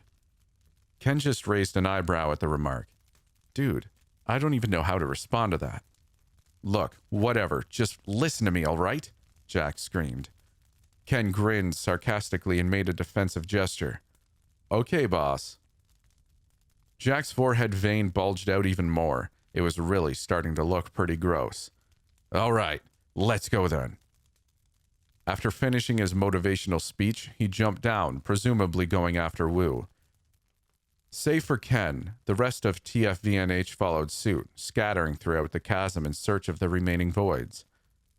The strong were finally about to converge on one bloody bath. As dark, weird, and gruesome as the whole situation was, I'd be lying if I said I wasn't at least a little bit excited to see what was about to transpire. God, I can't even keep my eyes still, Adrian said, beaming at the prospect of utter carnage ahead. My eyes ended up drifting towards the dancing guy, who was jubilantly performing the shuttle along a second-floor walkway. Soon enough, he crossed paths with Nassar, who was grinning like a madman. Without much hesitation, he stepped forward, heading right towards the dancer. Well, I guess it's over for him. I had yet to hear about anybody being able to inflict any kind of damage against the dancing guy. The only thing that we could really do was contain him, and I severely doubted that things were going to be any different here. I'm not so sure, Adrian responded. The guy's a wild card. I think he's just testing the waters here. Before I knew it, Nassar had gotten dangerously close. I held my breath in anticipation. There's no way, I thought. And I was right. Nassar tried to strike the dancer, but was blitzed immediately. I could hardly even comprehend what had even happened. One moment, he was in the midst of throwing a right cross. The next, he was planted firmly within the concrete wall, missing an arm and with a gaping hole in his chest. Holy crap, he blurted out. He looked towards the dancer, still inexplicably grinning. Damn, you're strong. What the hell's wrong with him? I wondered out loud. Nothing at all, Adrian answered. I think I found a kindred spirit. Nassar pulled himself out of the crater he'd made, displaying zero indication that he was in any kind of pain at all. Suddenly, a flurry of glass enveloped his chest wound and missing arm, reverting them back to normal in a matter of seconds. He stretched himself out before nodding happily at the dancer and walking off. What the hell? I thought. I looked over at Sandu, wanting to see his own reaction, but he was stone-like, staring at only one monitor in particular. I followed his eyes and realized that for whatever reason, he was focused on the kid who was still sitting in his cell. Check it out! My thoughts were broken by Adrian's outburst. She's found her prey! I looked at the monitor he was gesturing to, seeing Kale and Hugo being hacked away at by Callista. Now who the hell is she? Kale shouted, taking a sequence of gnarly gashes to the chest. Evil incarnate, Hugo answered. Although still severely injured, he was able to move around on his own now. Look at her eyes. She's been controlled by the devil. Callista drilled her hand forward, impaling Kale through the solar plexus. He chopped at her arm before pushing her off. Ah, hell, he sighed. This is back-breaking work. Are you a match for her? Hugo asked. Kale shook his head, exhausted as hell. Doubt it. In that case, Hugo said, standing up, it seems I'll have to detach myself fully. What the hell are you talking about? My constraints were only lifted halfway that last time. You almost died last time as well. You sure you're going to make it out this time? I'm not planning to. Kale chuckled. Sorry, but I'm not going to let you do that. Hugo's eyes began glowing a familiar crimson. I've been ordained a holy mission. I'll do whatever it takes. He stared at the rapidly approaching Callista. Anything to eliminate evil. His scars began glowing again, brighter than ever last time, preparing to engage the oncoming enemy. But before they could clash, Kale stepped in between and tanked another series of slashes before kicking her back. Ah, he grunted. Damn, that hurt. What are you doing? Hugo asked, perplexed. I told you, this is... Yeah, you're God-given whatever the hell. I don't know, buddy. You're a psycho, but for whatever reason, I don't really want you to die. Kale gave him a bloody grin. It feels like we've been through a lot, you know.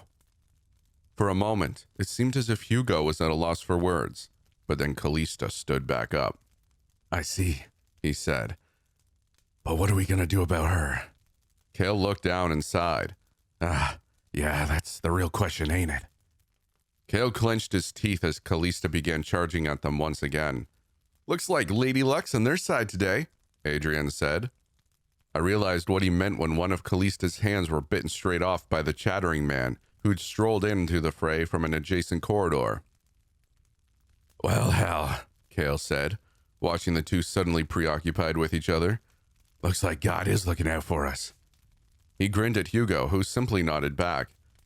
As those two got the hell out of Dodge, Callista and the chattering man began relentlessly butchering each other. Using her remaining hand, she made 2 quick slashes in succession, tearing open his chest and forehead.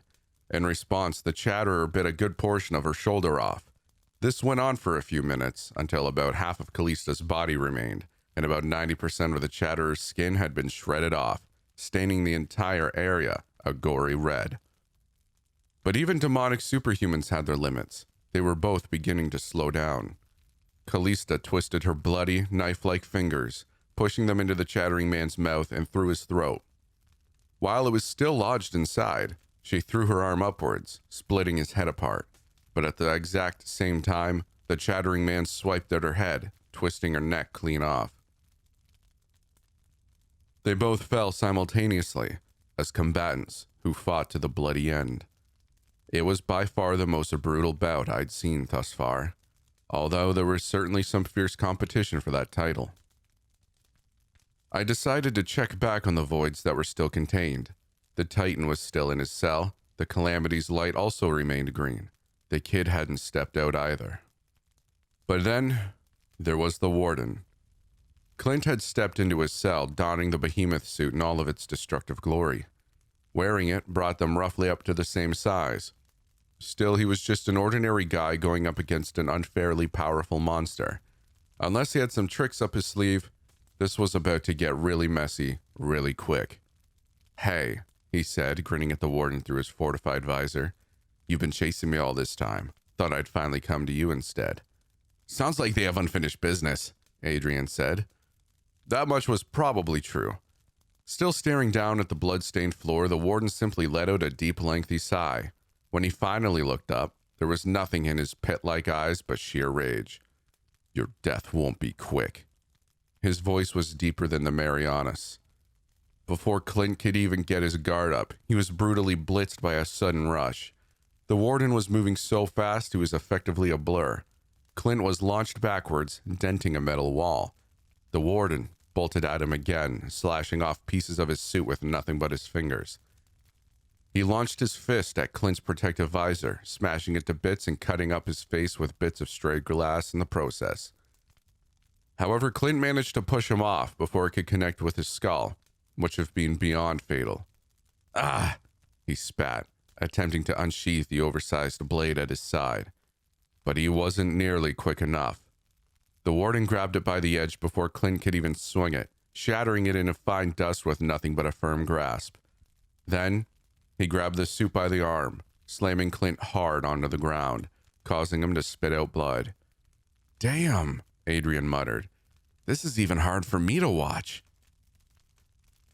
The Warden proceeded to uncompromisingly wail away on top of him, with Clint barely managing to protect his face with the suit's wrist guards. But even those were being chipped away at rather quickly. Just as there was about an inch of suit left covering his arms, he tilted his elbow towards the Warden's neck, firing off a small grenade that caused the overpowered void to stagger just a little. The warden retreated, touching the small wound that the explosion had left under his chin. In turn, Clint struggled to pull himself up, with his suit looking like he'd been run over by about a dozen freight trains. His face was covered in blood and cuts, while a blood vessel had popped in his right eye. Yet he shot the warden a gory smirk. Okay, maybe I deserve that, but the comeback starts now. He opened a compartment on the suit's ribcage, taking out something that resembled a small white crystal. Remember these? He asked, before using it to cut himself on an exposed portion of his wrist. The warden's face twisted into an unfathomable expression of fury. He rushed forward again, tackling Clint into another wall, before ripping off a large chunk of the suit's torso. And then he drilled his fist into Clint's ribcage. At that moment, I was 100% sure he was done for, but to my downright surprise, he managed to tank the punch, grimacing only slightly. "What do you think?" he asked the warden, still grinning. "We ran some experiments. These shards are new and improved." The warden let out an ear-splitting shriek that I was surprised didn't deafen Clint on the spot, before picking him up and tossing him back into the cell. He followed him in, picking his head up and bashing his temple about 10 times into the metal toilet seat, before it ended up breaking from the force. As a result, one side of Clint's face was beginning to resemble a bloody mush. Still, I was surprised it hadn't been reduced to pulp. What the hell was that shard? I thought to myself. He also seemed to have picked up a bounce in his step, evading another strike from the warden and crawling behind him. At that point, the behemoth had effectively been reduced to scrap metal. Clint dove towards the god-slaying cannon, which had been knocked loose during the scuffle. He scooped it up and began spraying it at the warden's direction. However, he managed to evade just about every shot, leaving large clouds of smoke and dust behind him as the devastating bullets reduced the place to rubble. "Damn, you're a tough customer," Clint groaned as he flipped a switch on the weapon. "Take this, then." The barrel of the weapon suddenly grew in size, causing it to resemble an actual cannon. As he pulled the trigger, the monitor darkened for just a moment before a flash of deep red engulfed the area, and a high-pitched staccato of wholly unfamiliar noise assaulted my senses. I kept watching, as the recoil from the strange blast pushed Clint's back into the wall, as it completely annihilated the entire side of the room. As it completely annihilated the entire other side of the room, the weapon itself was also destroyed in the process. I guess the god-slaying cannon got an upgrade, because I sure as hell didn't know it could do that. After the smoke cleared, everything was silent for a few moments. Clint grinned, letting out a big sigh of relief, and then his face dropped a few seconds later. As the rubble began stirring, the warden burst out, with about half of his entire body now charred to hell. He also had a wicked, psychotic grin on his face. It was the first time I'd see him make any kind of overt expression at all. I could have lived without it, though. "You took everything from me," he said, walking ominously towards the nearly broken Clint. "But I have to admit, this has been a hell of a fun time." "Son of a bitch," Clint groaned. Reaching into his pant-leg pocket, he pulled out 2 syringes filled with black and blue liquids, respectively. "Come on, painkillers, don't let me down," he muttered before injecting the blue. But just as he was about to inject the black, the warden clutched his hand, crushing it along with the syringe. "More tricks," he sneered, his eyes wild as all hell. "I guess that's what the weak resort to." Clint simply laughed. "You're not so smart when you're angry, huh? It's in my blood now." The warden released the grip, revealing Clint's bloody, cut up and mangled hand. However, the black substance was already seeping into his wounds. "What is that?" the warden asked. "A gift from a good friend. Also, my last resort. Didn't want to use it now, but I guess I'm out of options." In a matter of seconds, nearly all of Clint's wounds had healed up. Along with that, his muscles had become visibly tense. "That's impossible," the warden gritted his teeth. "That's one thing I've learned," Clint responded, smiling wide as he stepped forward. "Nothing's really impossible." He stepped forward, throwing a hard strike at the warden's chest, sending him crashing back into the rubble. Clint looked down at his fist in surprise. Nice, he grinned. But he had no time to appreciate his newfound power. The warden rose back up like a wild animal in a frenetic pursuit of its prey. You're weak, he boomed. I'll never lose to you. Nature won't allow it. Clint chuckled. You're right. I am weak. Must suck for your ego, huh? The warden shrieked before charging back at Clint. Once there, they engaged in a fierce exchange of blows, rocking the place to its core. While Clint's physical attributes had been enhanced greatly by whatever serum he'd taken, there was still an evident gap in strength between them, with each of the warden's blows ostensibly packing more force than his own. However, he did have one advantage. He was clearly trained extensively in hand-to-hand combat, while the warden was an amateur at best. He dodged a series of haymakers before continuing with a flurry of jabs and kicks of his own. At that point, the warden's mannerisms had devolved into that of a feral creature's, fueled solely by combative impulse. Yet I could see the same wicked grin creeping in throughout his wild rage. He was undoubtedly enjoying the adrenaline. The warden picked up Clint by the wrist, slamming him into the wall and then onto the ground. He then mounted him, unleashing a series of hammer fists that Clint was forced to excruciatingly block with his forearms. Soon enough, his skin was beginning to tear off from the punishment. While on the ground, Clint managed to throw a kick that connected with the warden's hip. However, he hardly got any reaction out of it. He simply wasn't strong enough. Instead, the warden threw both fists down onto Clint's ribs. I could hear them crack through the monitor. He grimmed in pain, but the warden didn't give him a moment to recuperate. He drilled his fist right into the side of his face. A spurt of blood and a few teeth flew out of his mouth as his head was cranked to the side. He's got to be done for, Adrian commented. I had to share the sentiment. Clint's efforts were more than admirable. He sure as hell put up a better fight than I could have ever hoped for. But even with all of his tools, tricks, and skills, he was still no match. At least, that was what I genuinely believed. But the guy was just full of surprises. After taking another brutal strike to the shoulder, Clint managed to somehow escape out from underneath. I couldn't even fathom what kind of move he pulled in order to do so. And then, in a series of moves that would make the most prolific jiu-jitsu practitioners light up with glee, he engaged the warden in a vicious grappling match on the ground. From his face, I could tell that he was going far above and beyond his own limits. It was down there where the warden's weaknesses really became clear as day. He had no idea what to do. After an entire minute of relentless, excruciating struggle from both combatants, Clint managed to get the warden into a beautiful DRC choke. As the warden struggled feverishly to escape, Clint's face was wrought with sheer determination. The warden changed his tactics, opting to pound at Clint's already broken ribs in an attempt to cause him to break his hold. That was a bad decision. It only allowed Clint to get his hold even tighter. Despite all of the egregious punishment he'd taken, Clint never relented. Soon enough, the warden's movements began slowing down, and then he stopped moving altogether. Even then, Clint didn't release his grasp.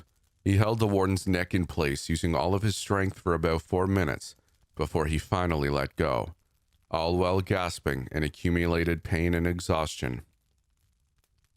The guy really looked as if he was going to die on the spot, but that didn't matter to him. The fight was finished, and an unlikely victor had emerged. With a tired grin on his face, he raised a shaky fist in victory before passing out himself. Well, I'm freaking touched, Adrian said. It's like watching Rocky all over again. On another monitor, Bella had made her way back to the top floor, back to the gaping exit. Wow, what a surprise, Ken said, standing in her way. She seemed to share the surprise as they stared at each other. Is this a joke? She responded. Ken shrugged. Where else was I going to see you? Are you going to let me go? She asked. If I did, then American Boy would track me down and kick my ass. I gotta wait till he dies first. Then we can go off into the sun together. He smiled. In the meantime, you want to talk for a bit? She sighed. What do you think's going on here? I don't know, Ken responded. That's up to you. You already know how I feel. I tried to assassinate you. You were contracted to assassinate me by a massive dickhead. I'm sure it was nothing personal. Oh my God, she sighed again. Besides, Ken continued, I'm still alive. Maybe you really didn't want to kill me. That's what I tell myself anyway. You're insane if you think anything's going to happen between us. You think I want to date anybody right now? Well, I never wanted to date either, until I met you. A period of silence followed. Let's face it, Ken spoke up. We're bad people living bad lives. Don't you get tired of it? Speak for yourself, Bella responded. You know what kind of people I kill. I'm not talking about that. You want to escape, don't you? I don't belong in here. A lot of people don't. What are you getting at? I'm pretty sure you know the kid. Yeah, what about him? Ken exhaled. Look, forget about dating, but don't you ever feel like doing something good for once? Doing something for anybody besides yourself? Bella simply rolled her eyes in response. I'm sorry, that came out badly. She stepped forward, brushing past him. I'm leaving now. If you want to try and stop me, then go ahead. I'll just kick your ass again. There was another pause before Ken shook his head. You know I'm not going to do that. Good. She began walking off. I'm not tired of anything, by the way, she said without turning around.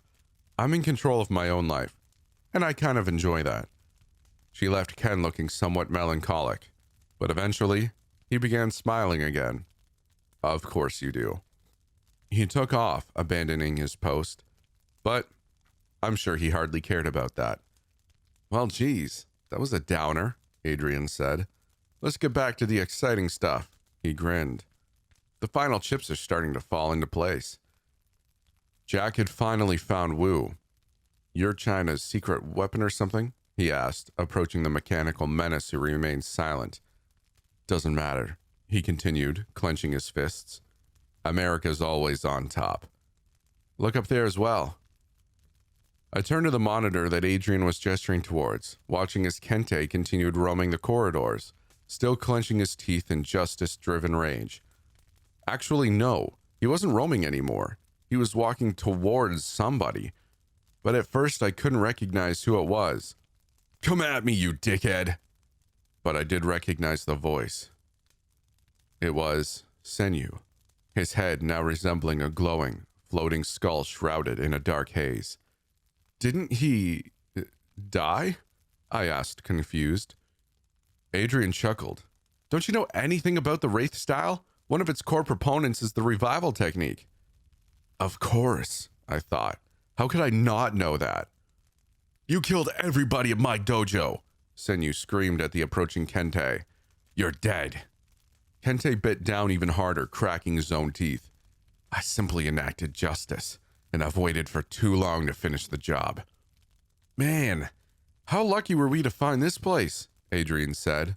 Crisp front row seats. It took me a moment to process the implications of what he'd just said. What the hell are you talking about? I asked him. In turn, he looked at me like I was insane. What do you mean? Didn't you build this place? He shook his head.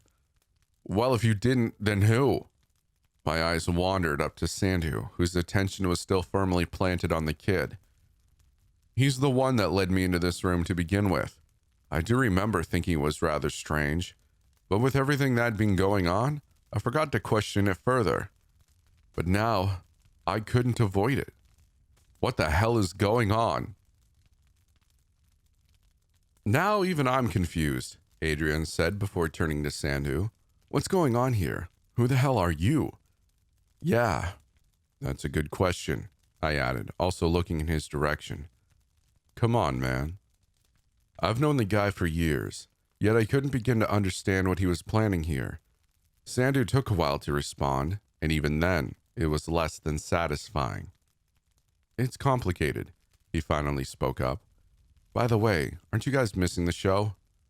I wasn't going to force the guy to talk, Over the years, I've learned that doing so only leads to disingenuous answers. Besides, he was right. Jack was already rushing towards Wu. Come on, Wu. Show me your kung fu crap. I'll beat you down with good old American boxing. He really thinks Americans invented boxing, huh? Adrian muttered. Instead, Wu opted to blast him back with his hand shotgun. Jack was sent flying into a support beam, demolishing it in the process. While he'd taken no ostensible damage, there were now holes littered across the American flag printed on his chest plate. That sure got him pretty rattled. Oh, you screwed up, buddy, he said, a deranged smirk drawn across his face. For the first time ever, Wu decided to speak. What did you think was going to happen? In an instant, they charged at each other. Given their respective power and speed, their combined movements were hardly incomprehensible.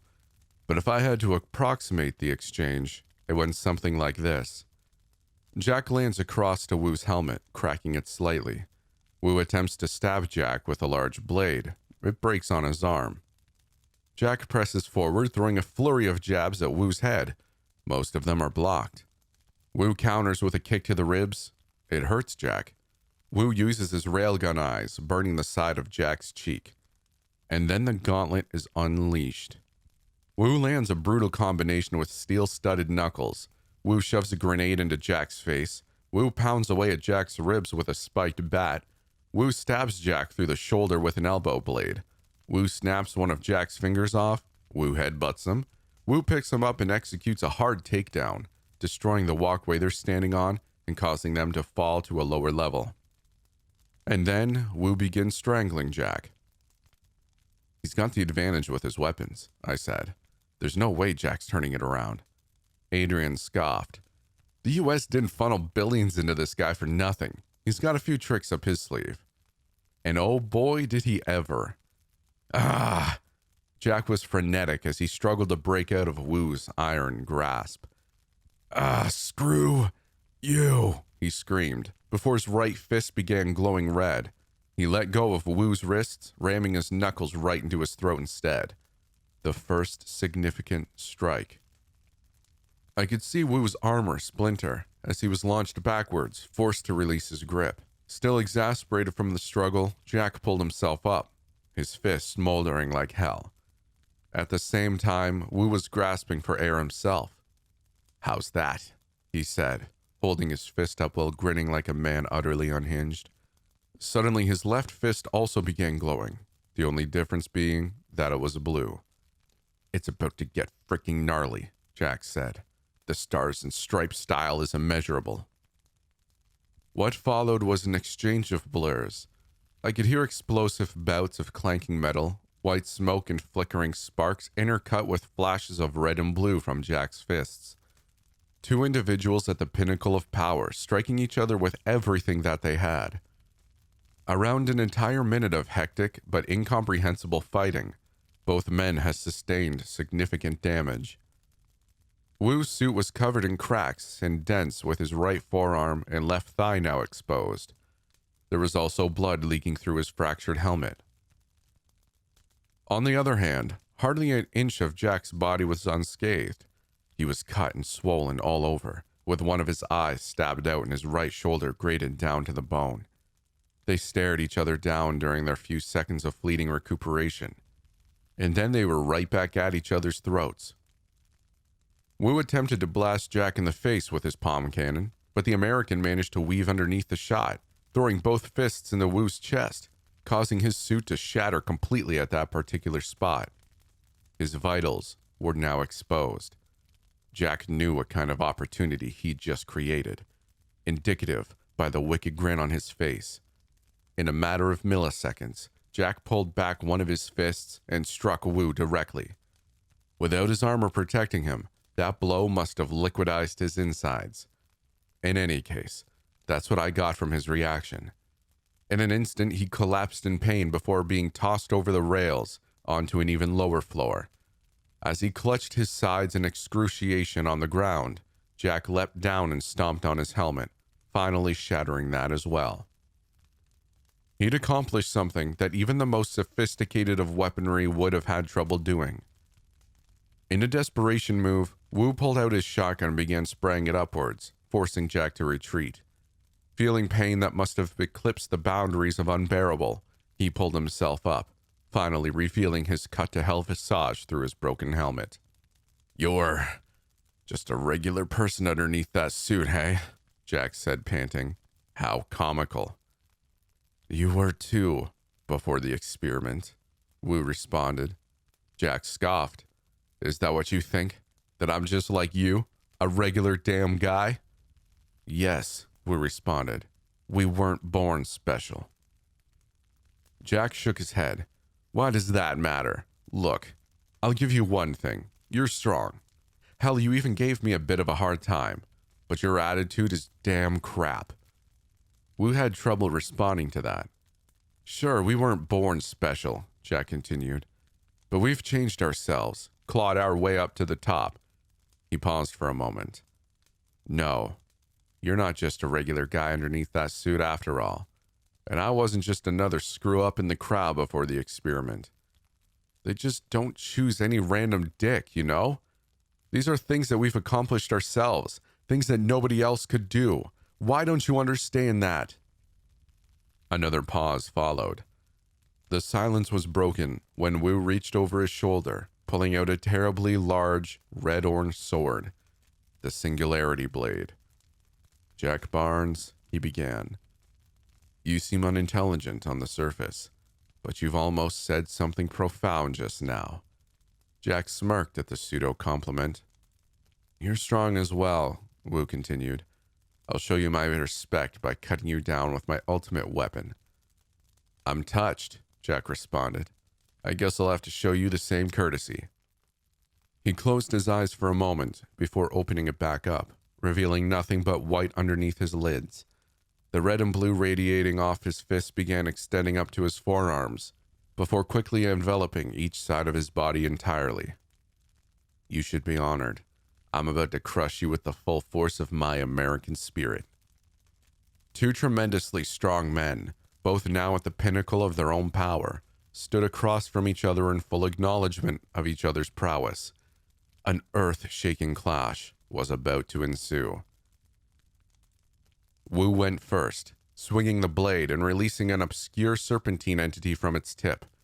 It rushed forward with torrid speed, latching its claws onto Jack's arms and attempting to bite his head off.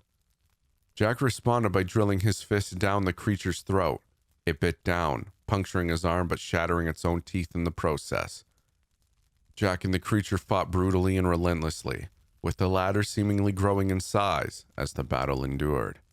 However, Wu himself was standing still. "What's he doing? Why isn't he going after him?" I thought out loud. "He can't," Adrian responded. "Look closely at him." It took me a second, but I understood. The punch that Wu had taken to the chest had essentially put him out of commission. In fact, at that moment, he was struggling to even stand up. He was relying on the Singularity creature to get the job done. After some minutes, the beast had grown to an ungodly size, resembling some kind of colossal, ghoul-like dragon. It bit down on Jack's arm once again, taking it clean off this time. Jack shrieked in endurance-fueled pain, headbutting one of the dragon's eyes out in response. It roared in pain as it whirled backwards, utterly annihilating its surroundings. It even took out a few cameras. Jack took the opportunity to reel in the frenetic beast, jumping up on its head and bashing away. Despite having half of its face caved in, the dragon still managed to fling him into a wall, ramming what remained of its head into his torso moments later. A wave of blood busted from Jack's mouth before his lips curled back into a sadistic, unrelenting grin. He punched the creature's remaining eyes out before getting on top of it and rendering the rest of its head into a ghostly mush, with nothing but his remaining fist. Just like that, the battle was over. As the dragon died, the blade shattered with it. Jack leapt down back in front of Wu. He half chuckled, half groaned as he limped towards him. "Lost an arm, lost an eye. You really put me through the gauntlet, hey?" Wu's expression was stone for a while, but it eventually turned into a grin. no malice behind it. He was simply acknowledging the interminable fighting spirit that Jack had put on display. "Well, looks like my fate's been sealed," he said. Jack reciprocated the grin, breathing heavy through his teeth. "Gotta say, you weren't a pushover. But in the end, America always wins." He finished Wu off with a quick strike to the head. As the mechanical menace dropped, Jack's body stopped glowing and he began staggering away, his movements strained and delirious. In any case, he didn't make it too far. He dropped about 10 paces from Wu. "That was fun," he muttered, slowly drifting off into the darkness. Even in death, his grin didn't waver. "Ah, hell," Adrian said. "Did they both have to die? Well, let's see if one of these other weirdos can make it out alive." I've been so invested that I nearly forgot about the other fight that was going on. I turned my head watching as Kente effortlessly strangled Senyu. "I killed your master with 3 strikes and you're even weaker than him. Your effort is an insult." "I'm going to kill..." Kente struck the side of Senyu's jaw and slammed his neck onto the ground, interrupting his sentence. I guess we'll never know what he was about to say. A real mystery there. But despite the overwhelming power gap, Senyu kept rushing back at him, only to get abruptly beat down every single time. "Ah!" he shouted in frustration, after taking another punch to the chest. "Stop evading justice," Kente said. "Your time's done." But then an unexpected figure arrived on the scene. Hugo rushed into the frame, directing his own rush of blows at Kente. However, he reacted to them in the same way a regular man would have reacted to a mosquito bite. Hugo was subsequently knocked back without much explicit effort on Kente's part. His scars were glowing like hell as he pulled himself back up. His eyes pursed with piercing fury. Why is he so pissed off? I thought to myself. Kale arrived moments later, yelling after Hugo. "What are you doing? I know you're crazy, but what the hell?" he shouted. "He's the one that killed my mentor," Hugo said, his voice shaking. "The last good man on this earth, destroyed by the same evils he attempted to help. But he was foolish. There can only be a response to the sin in this world." "This guy killed my master as well," Senyu said, turning to Hugo. "Let's bury him." Hugo sighed, clearly not excited at his prospective ally. "Man," Kale said, staring up at Kente, "this isn't fun anymore." All 3 of them tried attacking at once. No luck. Kente tanked each blow before striking each of them down in rapid succession. He grabbed Kale by the neck before tossing him at Senyu, sending them both crashing into the wall. "Ah!" Kale yelled as he struggled to pull himself up. "Yo, priest, what level of detachment are you at?" Hugo exhaled. 99%. "Damn," Kale muttered, looking up at the steadily but menacingly approaching Kente. "So we're screwed." "Not necessarily. I'm about 10 times stronger at 100% than I am at 99. "I'm not sure the math checks out there," Hugo said, before taking another strike to the stomach. "No matter," Hugo said. "One of the biggest evils stands before us. Every measure must be taken." "You're gonna die," Kale uttered, being kept on his toes by repeated blows from Kente. Hugo's eyes flickered a deep red, almost like a literal fire was behind them. "We're going to die regardless." Kente turned away from Kale and turned to Hugo. He squinted. "Now I remember you." Hugo threw a cross so hard that it seemed to split the air molecules in its path. Despite managing to block it, Kente was still blasted backwards. Skidding to a stop, he held his arm up, which had been badly mangled from the blow. He sneered at Hugo, his eyes growing crazier with every second that passed. "Evil must be eliminated." "You're in no position to make that call," Hugo responded. They bolted at each other. The 2 traded blows, with Hugo slowly but surely overwhelming Kente. Kale could only watch in awe. Senyu, on the other hand. "Yeah, kick his ass!" But the more damage that Kente took, the more wild he seemed to get. Hugo landed a 1-2 to his jaw and temple, draining blood from his head, before finishing the combination by drilling a knee into his liver, nearly causing Kente to buckle on the spot. "Why did you kill him?" Hugo spat at Kente in between strikes. He was the last chance of salvation that this disgusting world had. Now bruised, bloody, and battered, Kente dropped to one knee. Hugo stepped in for the finishing blow. Or what I thought was going to be the finishing blow. Kente managed to catch the strike, surprising just about everybody watching. His forehead veins bulged as he looked up at Hugo, his face twisted in an inconceivable expression of demented wrath. I killed him because he stood in the way of justice. In a split second, Hugo was knocked backwards, having his chest completely caved in. "What?" he wheezed out as he bent over, trying to funnel air into his lungs. "He's stronger. Be careful." Kente picked him up and judo slammed him over the rail before he could get the sentence out. I never cringed as hard as I did while watching his spine get instantaneously bent into the worst possible shape. "Hugo!" Kale yelled, charging at Kente. A valiant but fruitless effort. He was picked up and brutally ragdolled into the walls and floors. Kente finished the ruthless display by slamming his back into the wall. Kale crumpled like a pancake, with every bone in his body just about broken. Recovering from that was going to be a tall order. "Damn it," he spurted out, unable to make another move. Suddenly, Senyu was back on his own, heavily injured and looking far less confident than he was before.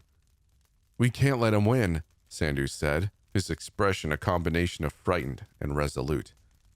"Oh, you're not watching the kid anymore. What a surprise," Adrian said. I shook my head. "I mean, what the hell are we supposed to do?" Instead of answering my question, he just brushed by me before abruptly sprinting out the door.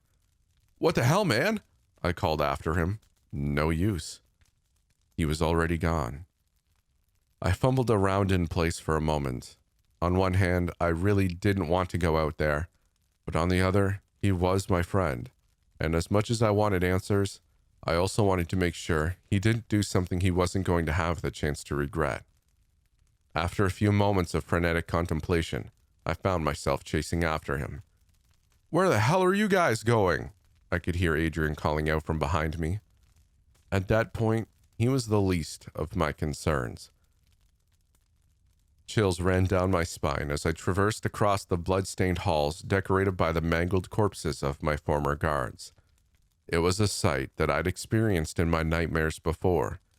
I'm sure just about every guard had. Seeing it in real life was jarring, to say the least. It sure had been one hell of a day, but the inevitable dusk finally seemed to be closing in. "Sandu, what the hell is going on?" My shouts were in vain as he pressed ahead, traversing through the blood, guts, and gore left in the wake of the voids without a second glance. I chased him for what must have been 15 minutes before he halted to an abrupt stop. "What are you?" I gasped in between breaths, but then I saw who he was standing in front of. The kid. He was still sitting tight in his cell, his eyes remaining glued to the floor. Sandu just stood there for a moment and stared at him. "AJ," he finally muttered. The kid, whose name was apparently AJ, shook his head. I could see tears falling from his face as he did so. "No," he choked out. "I can't." Sandu smiled, tears beginning to well up in his own eyes. "I know that I said you wouldn't have to, but," he began. "I'm sorry. I promised that I'd get you out. Before I had no idea how, but there's a chance here. We can't avoid it now." AJ looked up, utter fear pervading his expression. "I can't face him." Sandu slowly approached him. "It's okay," he said. AJ seemed to recoil at the seemingly innocuous statement. "It's okay," Sandu repeated, kneeling in front of him. Your gift is your own, your right to use. AJ continued shaking his head. You remember what happened. That wasn't your fault. But it was. His voice was beginning to quiver. Sandhu grabbed AJ by the face, looking him dead in the eyes. You've been lied to by bad people. Those same people are here with us right now. The ones that killed the people you loved and trapped you in this place. Anybody at your age with your ability would have made that mistake. It's not your fault. AJ wiped a tear from his face. If I let it out, everybody's going to die. Sandhu shook his head. No, you've been practicing, and I've been watching. Better and better every day. Now it's time to be strong. Your father would have wanted that, no? He would have wanted you to face it head on. AJ remained hesitant. I'm sorry, but we're out of options here. Sandhu's tone had gone more serious. The man who killed your family wants to kill you as well. I can't stop him. Nobody can. It's all up to you. What are you going to do? Despite still looking at the floor, AJ suddenly clenched a fist. I'm not sure if it was my imagination or what, but I could have sworn that there was a spike in the air pressure around us. Some kind of intense, overwhelming aura emanating from the kid's general vicinity. Or maybe I'd simply seen too much that day. Soon enough, AJ was standing. Sandhu looked both proud and utterly terrified. He took a deep breath before turning to me. It's a long story. I'll tell you all about it later. But what's about to happen? He lowered his voice. It's going to be dangerous. You don't have to come with us. Just hang back. Then after all of this is over, we can all leave together. It was a vague warning, and one that didn't fill me with the highest degree of confidence. I could have told you myself that things were about to get dangerous. That much was obvious. I'd been watching that danger unfold over the course of an entire day, but now I had a decision to make. Did I really want to be in the thick of it? Did it even matter? Truth be told, I'd been feeling the prospect of death looming over me ever since the first alarm sounded out. I didn't have too much time to think about it, though. Before I knew it, AJ had taken off sprinting, a furious beat in his step. Sandhu hastily followed after, leaving me standing there with a million thoughts racing through my mind. I didn't want to be alone in that place, and I sure as hell didn't want to hang out with Adrian anymore. So I followed them. The kid was kind of running blindly, so Sandhu had to direct him towards where Senya was about to make his last stand against Kente. I was more or less certain that nothing but a gruesome scene would be waiting for us. And I was right. Once I got there, Kale was still a pile of flesh and bones against the wall, while Hugo could do nothing but lie still, his life undoubtedly hanging on by a thread. Along with them, Senyu was flattened against the floor. While I'm fairly certain it was him, it looked like somebody had been run over by a steamroller. Kale and Hugo looked both beyond sullen, their faces wrought with bitter and painful defeat. You guys come to finish the job? Kale asked, before letting out a short chuckle. Well, nothing's stopping you. No, I stammered out. Are you guys all right? Stupid question. Top condition, pal. Never been better, Kale responded. Where'd he go? Sandhu spoke up. The big psycho dick. He took off. He stretched his neck out, gesturing towards the walkway on the other side of us. Guy didn't even look human when he turned Buddy over there into a pancake. Muttering crap about finishing the job and executing justice. What a damn clown. Thanks, Sandhu muttered, before turning to head off. AJ was also starting to look a bit antsy. Something had certainly changed in his demeanor. Something dark. Wait, hang the hell on.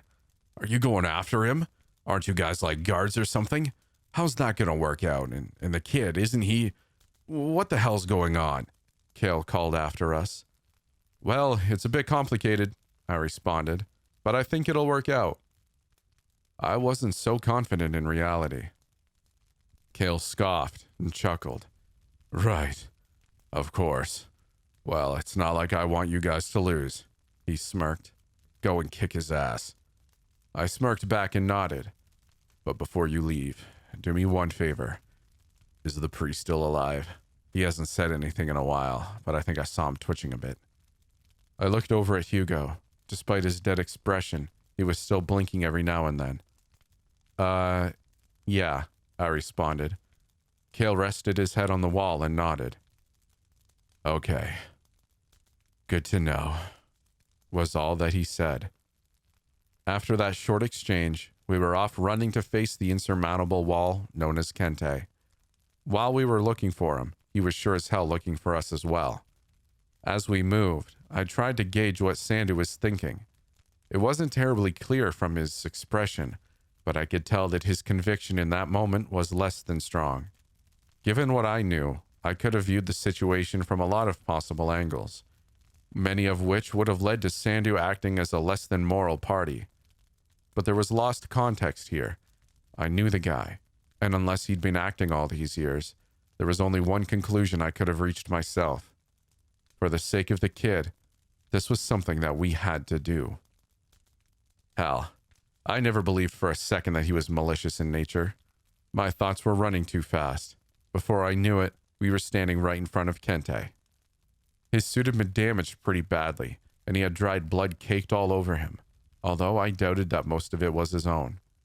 But besides one of his forearms, he wasn't injured in the slightest, meaning that taking him out was going to be a tall order. But then again, I had no idea what the kid was capable of either. Kente sneered as he walked towards us, his bloodlust seemingly transferring into the physical atmosphere around us, putting a dark, sinking feeling in my gut. But all of his attention was on the kid. I found you, he snarled. Sandu looked at AJ and nodded. AJ, it's time. No response. In fact, the kid was frozen on the spot, his eyes enlarged in sheer terror. I was afraid something like that was going to happen. Oh no, Sandu muttered before shaking AJ's shoulders. Come on, he's coming towards us. AJ? AJ! His voice was getting exponentially more desperate. In reality, this whole move was likely a big gamble. Nevertheless, it was a gamble he was definitely aware of beforehand. With their backs against the wall, Sandu stood firm in his promise to protect the kid. He exhaled before shielding AJ and getting himself ready for a valiant but futile stand against Kente. You think I won't kill a guard if they stand in the way of justice? Kente boomed. Sandu scoffed. No, I think you'll kill just about anybody, you big damn psycho. An oversized vein bulged in Kente's neck as he tensed his arm, ready to deliver a head-shattering blow. At that moment, I was simply frozen. I knew that there was nothing I could do. However, as Kente put one foot back in preparation for the strike, a dark, ghost-like hand wrapped itself around his calf before pulling him down and dragging him around. I looked over at that perpetrator, a nightmare-inducing entity resembling a distorted gorilla with bulky, oversized arms. It dragged Kente around on the floor, slamming him through a gauntlet of rails and pillars in the process. The gorilla creature didn't have the upper hand for long, though. Kente let out an unworldly shriek before chopping one of the creature's arms off and ramming his fist through its head. As the entity fell limp, some kind of portal opened up underneath it, pulling it through. From the shadows of an adjacent corridor, Ken stepped out. You're not going to make this easy for me, are you, buddy? He said, grinning. I always knew you were evil, Kente growled. I just have to eliminate everybody here. He was slowly but surely devolving into an overpowered, primal, rage-driven beast. Ken, why are you? Sandu spoke up, sounding reasonably confused. Ken just shrugged. A promise is a promise, remember? More lost context. Just what the hell had Sandu been doing over the years? Look out! Sandu's warning had arrived at an opportune time. Kente had stepped forward, launching one of his colossal fists straight at Ken's head. Luckily for him, he managed to summon a creature to take the blow for him, just in time. He dove out of the way of a follow-up strike seconds later. Damn, Ken muttered. This is going to be annoying. He looked up at AJ. Come on, kid. I know what you can do. I can't, he muttered, cowering down and visibly trembling with fear. I'm gonna kill. We're gonna die if you don't, I found myself shouting. Listen to Sandu, huh? There's no other options here. My outburst probably wasn't all too helpful, but it was my own instinctual fear speaking for me. During the split seconds where my attention wasn't trained on Kente, he'd gotten within inches of me. Before I knew it, I was feeling his iron grip around my right forearm. I could feel my bones being crushed in an instant, before I was tossed hard into the wall. My vision faded for just a moment, before all of the pain hit me at once. If I was useless in the fight before, I was entirely out of commission now. I could hardly move as my own body slid down the wall, flopping onto the floor. Damn, I spat out, a wave of blood arriving with the word. I could only watch now. With the kid still being scared out of his mind, there was really only one person capable of fighting. Ken opened up about 10 portals in a circle around him. He winced, his forearm veins pulsating like hell, while a stream of blood began flowing down from his hairline and his nose. God, I hate doing this. All at once, a petrifying roster of esoteric, incomprehensible entities emerged from each one. From what I saw, there was a dark blue, human-sized eagle that seemed to be composed of ice, some kind of colossal, demonic samurai with a flaming sword, a six-legged creature with large, jagged blades jutting out of each corner of its body, a zombified gunslinger seemingly left over from the Old West, carrying giant revolvers made out of writhing, gray flesh, and a ghoulish humanoid with 4 horns, 5 eyes, 6 arms, and a giant, glowing green eyeball on its torso, amongst many others. Ken sighed upon seeing the unsightly creatures he'd summoned. Why couldn't I just have been a telekinetic or something? He'd assembled a horde that would have made even the strongest man's knees tremble. But Kente was hardly human anymore. He didn't hesitate for a second. He darted forward in a flash, pulverizing every one of the creatures that stepped up to face him, taking only a few small cuts and insignificant strikes in the process. That was until he got the horned guy with the eye in his torso. That one managed to catch Kente's punch with one of his many hands. Evil creature, he snarled, before throwing a cross with his other hand. It was caught again. While Kente had run out of hands, the creature still had 4. It landed a quad combo to Kente's face and upper chest, causing his head to snap back, blood spurting from his eyes and nose. However, his head came back as quickly as it went, drilling into the eye creature's temple and destroying 2 of its eyes. They were both pissed now. They synchronized primal roars before blasting each other with a series of catastrophic strikes. Neither of them bothered with any defense, or even any kind of strategy for that matter. They were simply out to deal as much damage as possible, hitting each other with everything that they had. During the exchange, I began noticing something strange about Kente's appearance. He was taking a metric ton of damage for sure, but the difference didn't only stem from his wounds. He was changing. His veins were beginning to squirm underneath his skin, almost like trapped snakes trying to burst out. On top of that, he seemed to be getting bigger. In fact, he'd been getting bigger ever since he fought Wu. I just hadn't quite grasped until that point. He'd towered over Sandu, whom he was only supposed to have 2 inches on. Now he was even dwarfing the eye creature, who'd been a comparable size to him mere minutes ago. What the hell is this guy? I wondered out loud. Sandu had undoubtedly noticed it as well. I could see his eyes widening in terror at the sight. The creature lowered its head, before rushing at Kente horn first. It rammed all 4 of them into his abdomen, managing to dig each of them about an inch deep into his flesh. Kente's roars had also changed. They'd lost any sense of humanity. He was truly in the process of transitioning into a legitimate, bona fide monster. He'd begun drifting away from conventional martial arts. He stuck his fingers out, thrusting 2 of them into the creature's eyes, before gouging them out in a bloody, slimy mess. Without giving an inch, he followed up by sinking his teeth into the creature's chest, tearing out chunks of pulsating green flesh. He finished the deadly combination by drilling his knee into the creature's torso eye, taking it out while dissolving his own flesh and bones in the process. As he began to collapse, he grabbed the creature by the neck and took it down with him, putting it into a brutal, one-legged guillotine choke. He'd exerted so much pressure that its head popped off completely after a few seconds. Ken was starting to look very worried. With blood still dripping from his nose, he summoned another portal, in which a humanoid squid creature emerged. No use. It was taken out by one swipe from Kente, who blitzed it from a one-legged crawl-run hybrid. "Oh, damn," was all that Ken managed to get out, before being picked up and slammed savagely onto the floor. That would have been the end for him as well, had he not summoned another portal underneath his back at the last moment, allowing himself to land on the soft body of some kind of slime creature, as opposed to the hard metal.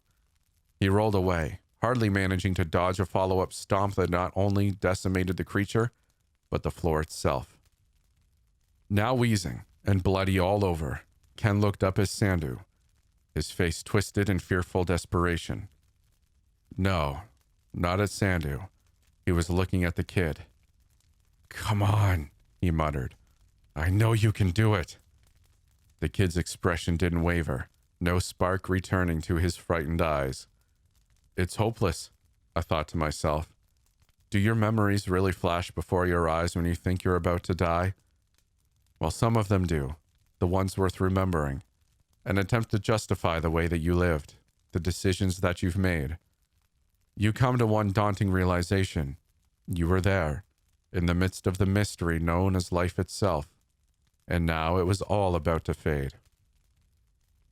As another tear began rolling down the kid's cheek, I could feel one rolling down my own. Ken sighed. "I know you're scared, but we don't have any time here. Please." Sandu put his hand up, stopping Ken mid-sentence. He had a stone-like expression on his face. "It's happening." Ken looked confused. "What?" I wasn't quite sure of the answer myself, but I got the gist of it. AJ's body was beginning to visibly vibrate, or something to that effect. It started out slow enough, but seemed to intensify drastically with every passing second. Before long, his body had become a dark, formless, stationary blur. From within that blur, two sharp, burning red eyes surfaced. And then, I could feel the floor begin to tremble around me. Crap. It was the only word that I could muster out upon entering the incomprehensible pressure that had just filled the space around me. The kid wasn't himself anymore. I was starting to understand. It wasn't his own power that he had a hard time trying to control. It was something residing inside of him. As his metamorphosis continued, he became not only a head shorter than Kente, his form was also fluid, while remaining solid at the same time. Like a floating, gaseous form that vaguely resembled a human. Afterwards, his original dark gray color quickly began morphing into a blinding golden light. After about 5 seconds, his dynamic body finally settled on a concrete form. There was only one word I could really use to describe it.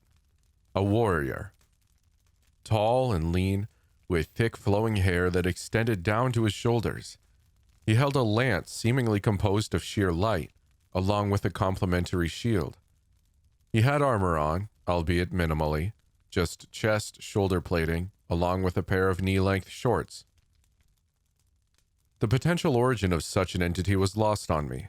The mere presence of it evoked a sense of awe, danger, and beauty all at once. Surprisingly, Kente began smiling at the sight of AJ's transformed state, a bloody ear-to-ear grin devoid of any humanity at all. "Looks like the evil's finally come out," he bellowed before bolting at him.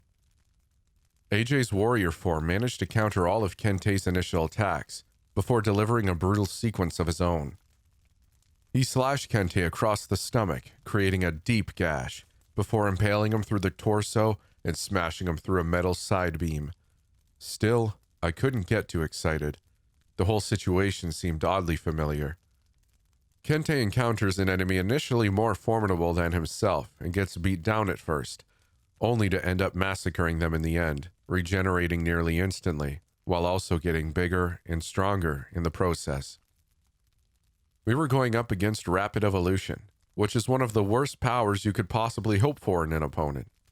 In any case, it seemed as if AJ was intent on finishing the job early, which was really the only option here. He took his lance and swung it with inhumane speed, slashing Kente more times than I could possibly count. It was a gruesome sight, as blood rushed out from every inch of his body, staining the metal beneath him red. AJ went for another stab, but this time Kente managed to deflect the blow and close the distance between them. "Got you!" he screamed. He was wrong. AJ took his palm and rammed it into Kente's neck, causing him to spit out what looked like a gallon more of blood. AJ then took the butt end of his lance and drilled it into the side of Kente's cheek, puncturing it all the way through. "Damn," I muttered at the gruesome sight. Of course, Sandu didn't seem too surprised. He'd seen this before. But at the end of the day, the only thing that mattered was getting rid of Kente right then and there. AJ grabbed his lance and pulled it down, creating a massive gash down Kente's cheek, down to his jaw, ripping through his gums and breaking teeth in the process. But even that wasn't enough. Kente howled like a maniac and managed to grab AJ's neck, ripping a good chunk of his flesh out. AJ reeled, but was still able to thrust the lance straight through Kente's torso once again. Still not enough. Kente swiped at AJ's head, twisting it around completely. At that moment, I was sure that he was dead, but Sandu didn't seem all too worried yet. Another blinding flash of light burst from AJ's body, before he seemingly morphed again, taking on a new form entirely. This time, he resembled an archer atop an armored horse, still with the golden aura surrounding him. I remembered something. Each void had an official description assigned to it for database purposes. Most of them were a few paragraphs long, save for AJ's. His was short and vague, containing only one short phrase: "The warrior spirit." I never knew what to make of it before, but I was starting to understand now. AJ directed a flurry of arrows at Kente, sticking him with about 6 of them. However, that form was also quickly obliterated as Kente dragged him down from the horse and stomped his head like a watermelon. Another flash of light. This time, I closed my eyes. Upon the death of one form, he began cycling through others, manifesting into various warriors from throughout history. A hulking, powerful Viking, a skilled, relentless Zulu soldier, a fast, unyielding samurai, etc. With each transformation, he dealt Kente more and more damage. But that was the problem. Kente just kept getting stronger as a result, and AJ couldn't seem to finish the job. After 5 cycles, Kente was bordering on the size of a house, with his veins resembling steel pipes. He picked up another of AJ's warrior forms by the neck and began taunting him. "I know evil. I've seen it, and I'll never lose to it." Using a single arm, he lifted him up and slammed him into the ground. Years of destruction and rebirth, forced evolution, surviving the abyss that lies before death over and over and over again, until enlightenment is forced onto you. To the uninitialized ear, that might have sounded like the ramblings of a madman, but to me, it yielded a daunting realization. Sandu recognized it as well. I could see the horror in his eyes.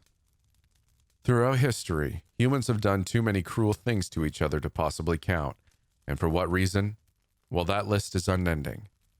But even amongst the dark sea of bloodshed, warfare, and torture, there's one brutal practice that stands out from the rest. The true origins of it are a mystery, both in date and location. Some believe it was developed by the Aztecs, some by the Spartans, Mongols, Ming Dynasty, Roman legionnaires, Nazi Germany. Some even claim that some modern military still made use of this practice. The only thing that we know for sure was that it existed, and it sounded horrific. I'm sure it goes by a lot of names, but the one given to it by the government is the evolution ritual. In my opinion, that name doesn't do its sheer brutality justice. I'll try to paint a picture. Imagine an empty, medium-sized concrete room devoid of any windows, illuminated only by a few dim light bulbs above. Fill that room with about 25 to 50 men, specifically selected due to their exceptional combat prowess.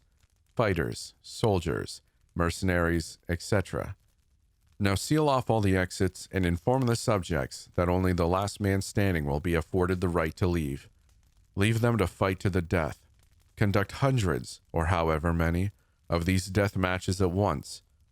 Next, divide the winners into smaller groups, and repeat the process until only the last men amongst hundreds, or possibly thousands, are left. Next, seal those men off into a dark, confined space for 50 days. No food, water, or any kind of stimulus. The ones that manage to survive all of this are the successes. The conjecture went as follows.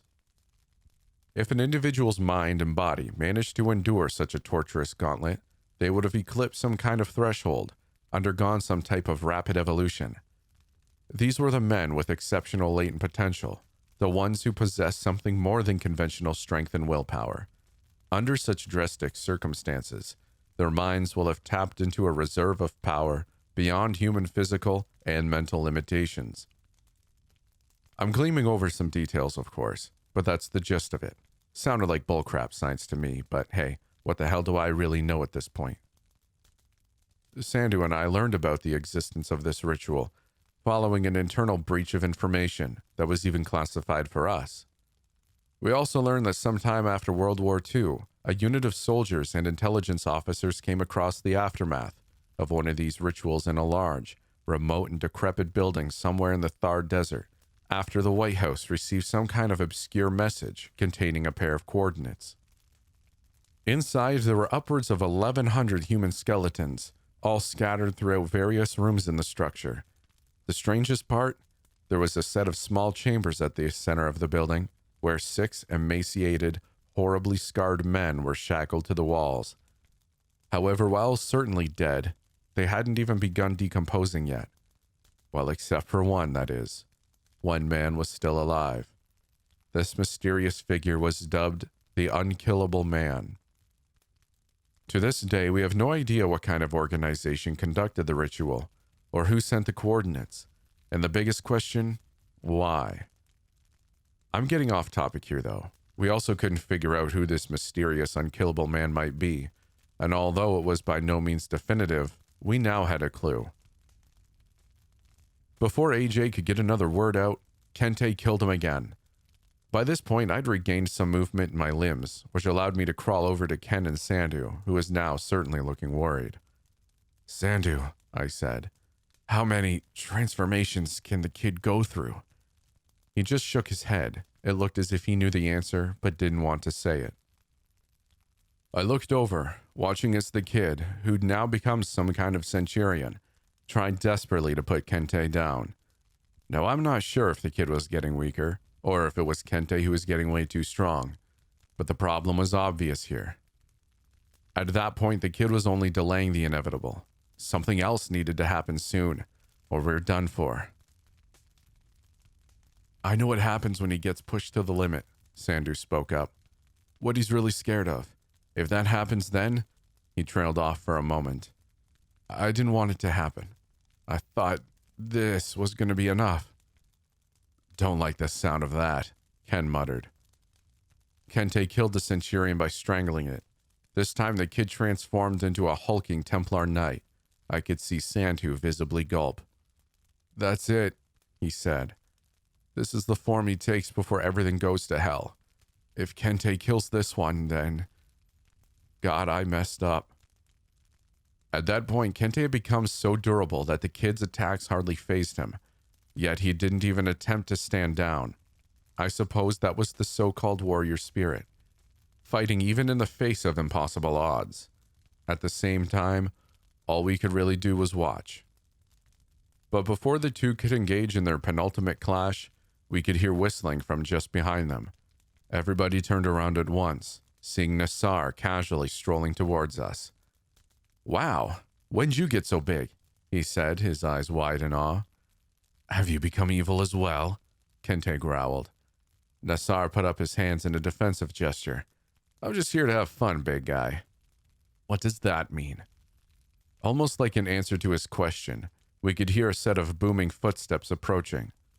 From behind Kente, a colossal figure was barreling towards us. The Titan had arrived, and from the way that Nassar was grinning, I could only assume he was the one that released it. As primal logic would dictate, the Titan went after the biggest guy in the area. Kente, who is now around the same size as the Titan, crouched into a defensive position. I won't let evil. He was cut short by an abrupt headbutt. For such a big thing, the Titan was disturbingly fast. Their exchange was short, but utterly brutal. The Titan slashed at Kente's chest, tearing a large gash through it. Kente strikes the Titan's jaw, dislocating it. The Titan rips off Kente's left trapezius muscle. Kente gouges all of the Titan's eyes out. The Titan crushes Kente's right hand while swinging blindly. Kente drills his fist into the Titan's crotch area, demolishing its goods. In a fit of blind rage, the Titan grabs Kente's head and slams it into the wall, planting it deep, before dragging it along and tearing through the metal like butter. Kente grabs the Titan's head from behind and drags it down hard, causing the bones from its neck to snap, piercing through its flesh. I could have sworn Kente had grown 3 feet from that exchange alone. As he tossed the Titan aside, he looked back at us, half of his face now torn to the skull. Nassar looked like he was about to pass out from excitement. "Hell yeah!" he shouted, jumping up and down. "That was freaking awesome!" Kente silenced him with one punch, essentially vaporizing him. There wasn't much hope before, but there was even less now. Sandhu's warning had been vague, but I was doubtful it was any kind of exaggeration. The kid readied his sword, a vain effort, considering the fact that he was about to go down, and then we were all screwed. Or so I thought. The time that the Titan had bought us was about to prove more valuable. As Kente prepared a blow that likely would have finished the kid on the spot, a stream of projectiles hit his face, causing him to flinch just slightly. I turned to face who'd done it, and to my surprise, it was Bella. For one reason or another, the bloody painter was back. "You!" Kente roared. Ken was happy to see her, of course. "You came back," he began before his face dropped. "But now you're gonna die." "Have some faith in me, won't you?" she said. "I wouldn't be here if I didn't have a plan." "A plan?" Kale suddenly appeared behind her. "Well, I guess you can call it a plan. Didn't have much time to put it together, though." In any case, we were hardly in a position to protest. Kente barreled past the kid, nearly foaming at the mouth as he rushed Bella with overwhelming, killing intent on his face. I'd like to say that Bella looked unfazed herself, but that was far from the truth. She narrowly dodged his tackle, hardly looking calm and collected in the process. Kale attacked Kente from behind, attempting to sink his teeth into his skin. His fangs broke immediately upon contact. "Oh, screw this," he said before being tossed into a wall. However, he'd managed to distract Kente long enough for Bella to make a move, running to an adjacent intersecting hall and looking down it. "Damn it," she said before looking back at us. "Distract him. 30 seconds, that's all I need." 30 seconds might as well have been an hour. Before Kente could rush back towards Bella, Ken stepped forward, forming a couple of portals on the ground, in which 2 crocodile-like creatures emerged from. They were destroyed in 4 seconds. The kid went after Kente next, which posed another problem. "No!" Sandhu shouted. "Don't let AJ get near him!" Kale groaned, pulling himself back up. "Well, all right." He jumped in between Kente and the kid, pushing the latter backwards, before blocking a punch from the former with his arm. That arm was obliterated as he was launched back once again, but he managed to buy about 3 more seconds while doing so. Ken opened up 3 more portals, blood now pouring like a fountain from his eyes, nose, and temple. "Ah, damn it," he mumbled, shaking as he forced his ability to the limit. But then he smiled. "I guess I trust you, though." 2 of his creatures attacked Kente, while the other one kept the kid occupied. That move managed to waste another 7 seconds. I looked back over at Bella. She was holding up 10 fingers. 9, 8. But Kente was already on the move. He'd reach her in about 3. I can't say that I've done a lot of heroic things in my life. Sure, I stood up for a kid that was being bullied back in the 4th grade, intimidated a guy out of breaking into a parked car once, broke up 2 bar fights before. But nothing that had actually put my life on the line. Truth be told, I was never really willing to do so. I'm sure it's a sentiment shared by most. And it begs the question, if you knew that your inactivity would lead to death regardless, would it really count as heroic in the end? But knowing that, I didn't have much time to think. These thoughts were racing through my head as my feet were already moving. "Hey, dickhead!" I screamed. As I got to within about a meter of him, Kente turned to face me. I nearly crapped my pants on the spot. I had no plan, no set strategy. I wasn't even planning on throwing a strike. That would have been pointless anyway. There was also no way that I was going to block or dodge any of his attacks. I suppose that right then and there, I was fully prepared to die. Maybe I hadn't even realized it myself. But then, the luckiest thing that had ever happened to me happened right then and there. I always prided myself on having good balance, rarely skidded on ice, never swayed on boats or trains, always pretty good at sports. However, in that moment, I slipped on a patch of blood, and by some miracle, it came at the exact moment Kente's fist was about to connect with my face.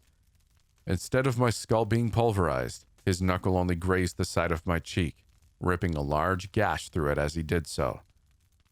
Sure, it hurt as hell, and I wasn't going to be talking to any girls for a while, but I'd managed to buy enough time. Bella shot another stream of blades at the back of Kente's head, turning his attention away from me. The next few moments went by rather slowly in my head. I watched as Kente darted toward in a flash while Bella scrambled like hell out of the way. As she was doing so, a figure had stepped out of the adjacent hall behind her. I didn't need to wonder who it was. His moves spoke for themselves. It was the dancing guy. Shuffling cheerfully along, Kente himself even hesitated for a moment, but it was too late for him. As they collided, the dancing guy's MP3 flew out of his hand. For a moment, time seemed to stop. The dancer froze in place for what must have been 10 seconds. During that time, even Kente couldn't seem to bring himself to move. It was the calm before the storm. For a split second, the dancer's expression contorted into something that I'll likely never be able to get out of my head. It was an indescribable look of sheer, otherworldly rage. I blinked once, and when my eyes opened back up, I was met with a wall of red mist and flying limbs. One of Kente's oversized arms even flew at me, nearly dislocating my shoulder as it did so. The man that we'd previously deemed an immovable, insurmountable wall had been demolished in less than a second. Now dripping in blood, the dancer strolled over to his fallen music player and plugged it back in. All of us watched in stunned silence as he shuffled off and out of sight towards the opposite hall. Kale was the first to speak up afterwards. I'll be honest, I was 99% sure that wasn't going to work. Bella let out a laugh of half relief, half disbelief. I looked over at the kid, who was still in his night form. However, he looked confused, almost as if his reason for existing had suddenly vanished. Soon enough, he reverted back to his original human state. AJ fell to his knees, coughing up blood in between sobs. Sandu quickly rushed over in order to tend to him. Is everything done? I thought to myself. Save for Clint, TFVNH was dead. So were all the voids, except for the dancer and the still-contained calamity. I guess it's over then. That was ballsy, man. I looked over to see Kale grinning at me, running at Kente like that. Freaking hell. I let out a slight chuckle, hardly able to believe it myself. Yeah, I guess. How's Hugo? Kale shrugged. Guess some things can't be helped. I think I gave him a good send-off, though. In the meantime, Bella was talking to Ken. I'd help you out, but, she said, wiping some of the blood off of his face, which was entirely covered with it. I don't know what to do here. Yeah, it's more of an eternal pain. Looks kind of badass, though, doesn't it? Looks kind of gross, actually. They both laughed.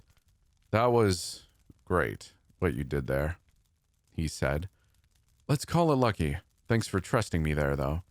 Thanks for coming back. I really Oh, shut up. You guilt-tripped me into it, you idiot. Before he could speak again, she pulled him in for a kiss. Not wanting to make things awkward, I directed my attention back at AJ, who was beginning to settle down.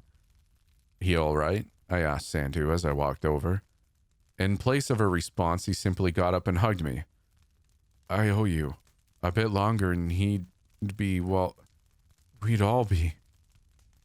His voice began trembling. It's all right, buddy, I said. Don't worry about it. At least it's over now. He let go of me and looked at everybody else. I owe all of you. About time I did something good for once, Ken responded. Bella sighed before smiling. Yeah, same. That dickhead killed the first friend I've made in a long time, Cale added. He had it coming. A period of silence followed, as we all began coming to terms with the events that had transpired. Not the easiest task. Aw, how touching! A familiar, but completely annoying voice reverberated from behind me. I knew I'd forgotten about something. I turned around, seeing Adrian standing right there, wearing his signature stupid, smug smirk. Who the hell is this? Cale blurted out. Adrian ignored the question, looking over at the kid instead. That's a cool little ability you've got there, he said. You know where it'd come in real handy? Oh no, I thought. Please don't say it. His grin grew wider. The evisceration matches. How the hell did we get here? At that moment, it was all I could think about. As fun as this has all been, and it certainly has, jeez, Adrian laughed to himself. I almost forgot what I came here for. This coke is deadly sometimes. There's no way in hell. Don't even say it. Santu cut him off. Adrian raised a brow. Yeah? Is that so? Look, I get this whole guardian protector role you're trying to play here. Commendable, really. And I'm sure the kid's been through a lot, but... His lips curled into a malicious grin. I've been through a lot as well. And you know what I've learned? The kid's gonna freaking croak if he keeps hanging out with you. He's strong, sure, but he can get a lot stronger. You guys got lucky against Kente. It won't happen every time. You don't want that, do you? You literally want to send him off to death fights on some godforsaken planet. What the hell are you talking about? I interjected. Adrian groaned. Oh, why don't you shut the hell up? Just shut the hell up. As much as I hated to admit it, the sound of him raising his voice caused me to go quiet. There was a powerful aura surrounding him, like a switch in his demeanor that would flip instantly and aggressively. In all honesty, my will simply wasn't strong enough to challenge him any further. Out of everybody there, I was certainly the weakest. Look, Ken said, stepping forward. I have no idea where the hell you crawled out from, but we kind of went through a lot just now trying to protect the kid.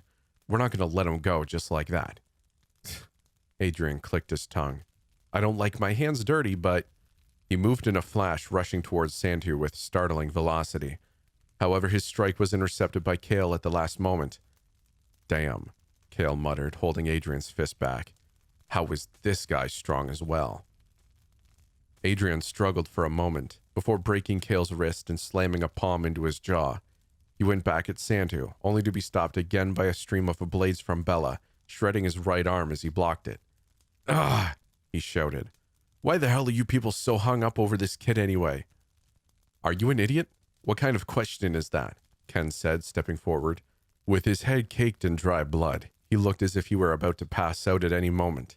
Still, he offered the challenge. I couldn't live with myself if I let a freak like you near him, he said before opening up another portal. This guy's one of my favorites. Glad he's still around for you. A massive skeleton with bits of charred flesh dangling off of its oversized bones emerged from the portal.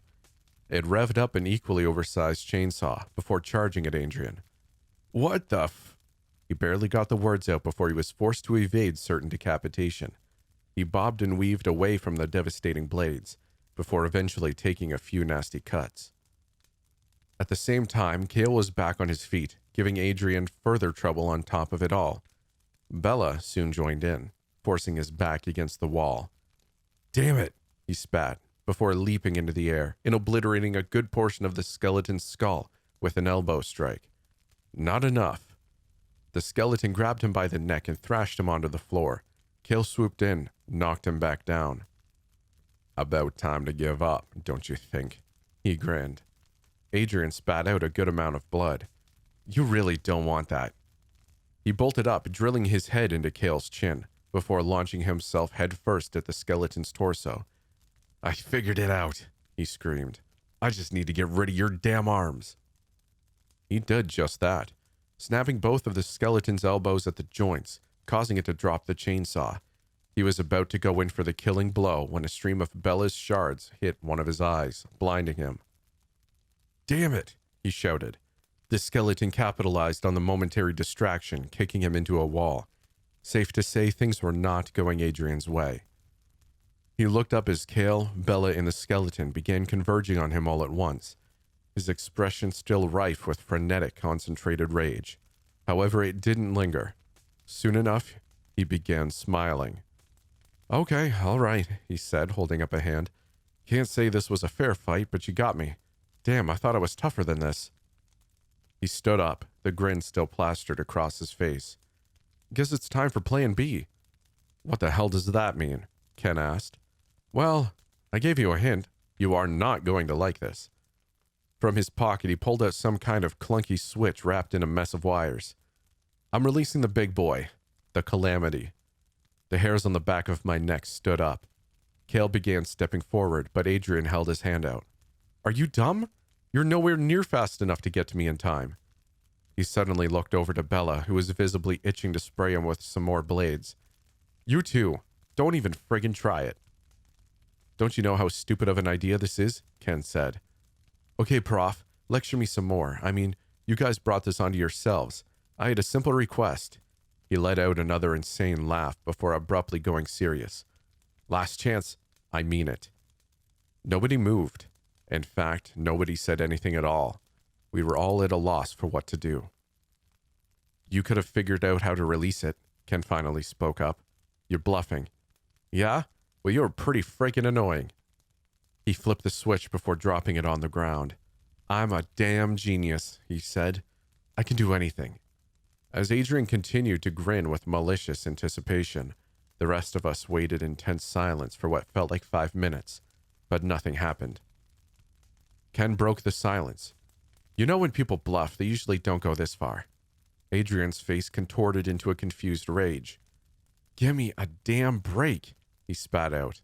"All this work for nothing." He took a glance over his shoulder. "Nah, this is crap. I'm not an idiot." Like a bat out of hell, he took off down the opposing corridor. "He's checking the panel," Ken said. That's right, I thought to myself. The panel was the only real way we could confirm whether or not he was really bluffing. Truth be told, none of us had any idea what the Calamity could have been. We all just assumed it was going to be some colossal monstrosity of a creature that was going to be bent on immediate destruction following its release. But we didn't know. Perhaps the danger it posed was more esoteric, something non-direct. "We should go see for ourselves," I spoke up. "At this point, whatever happens is going to happen." It didn't take too much convincing. Ken created another portal, pulling the skeleton back through it. With a fog of demise looming in the air around us, the 6 of us began making our way. The fighting was finally over. The only thing left to do was to confirm our fate. When we got to the panel, we were met with an unfavorable sight. The light was yellow. Escape in progress. Not only that, but a trap door had opened up in the floor to the side with a set of stairs leading down it. Adrian was right there, leering down into it. "What'd I tell you?" he said. "I'm not an idiot." "Well, what the hell are you going to do now?" Ken asked. "Go down there and then what? Tame it or something?" "Tame it? Die? We'll see what happens. Not like it matters anymore, unless you want to give me the kid." Santu didn't budge. Adrian scoffed. I'll be honest, I was planning on releasing this thing regardless. You just can't keep something like this all locked up, you know? His remaining eye was wide with excitement as he said it. He looked back at the trap door. The great unknown, huh? He muttered before bolting down the stairs. Should we have stopped him? Cale asked, as Adrian disappeared into whatever abyss was waiting for him. I don't know, Ken responded. Would there have been a point? A long period of silence followed. It could have been an hour, maybe close to 2, but regardless of the time, nothing happened. No giant creature bursting out from the floor, no portal sucking us into hell. Well, one thing did change. The light on the panel turned from yellow to red. The calamity had escaped. But that happened a while ago. Adrian never even came up. Safe to say we were at a loss for any kind of explanation. So, what now? Bella asked. Do we leave, or... Feels weird leaving it like this, doesn't it? Cale responded. I guess, Ken added. Don't really know where else to go from here, though. But there is one other option, I said. It was an instinctive outburst, something I was hardly thinking about myself. And what is that? I gestured towards the open door. We could go down and see what happens for ourselves. Ken blinked a few times in disbelief. Are you messed in the head? Was I? It was a fleeting thought. Aren't you curious, I asked, about what they've been trying to contain this whole time? Ken laughed. Well, I never wanted to be here in the first place, so it really doesn't matter to me. But if you want to go, then make it quick. I'm sure this place won't be quiet for much longer. I stopped myself for a second. Is this really what I want? I thought to myself. I didn't really know. Yet there was some kind of strange impulse driving me forward. Maybe there was never a calamity in the first place. Cale spoke up.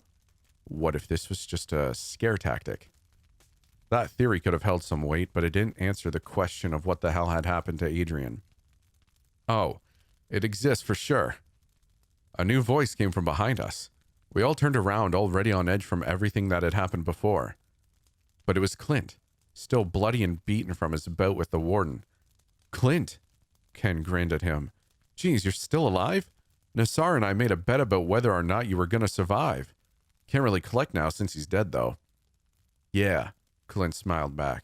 How much you put on me? About 600. God, I'm offended. Don't you have any faith in me, buddy? I know you're a high roller, at least in Vegas. You know, it's great that you guys are friends and all, Cale interrupted. But what the hell were you saying about the calamity?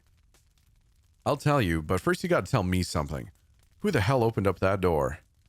This crazy freaking guy. Don't think you know him, I responded. And he's down there right now? I nodded. Clint's expression turned dead serious. Ah, damn it, he muttered. He drew a handgun from his belt and began rapidly descending the stairs. The rest of us looked at each other in confusion before quickly following after him. It was a longer journey than I had anticipated. It really begged the question of why such a lengthy set of stairs was constructed in the first place. Once we got down there, we found ourselves in some kind of laboratory, with dusty monitors and haphazard stacks of documents strewn everywhere. At the very end of the lab was a metal door that was wide open.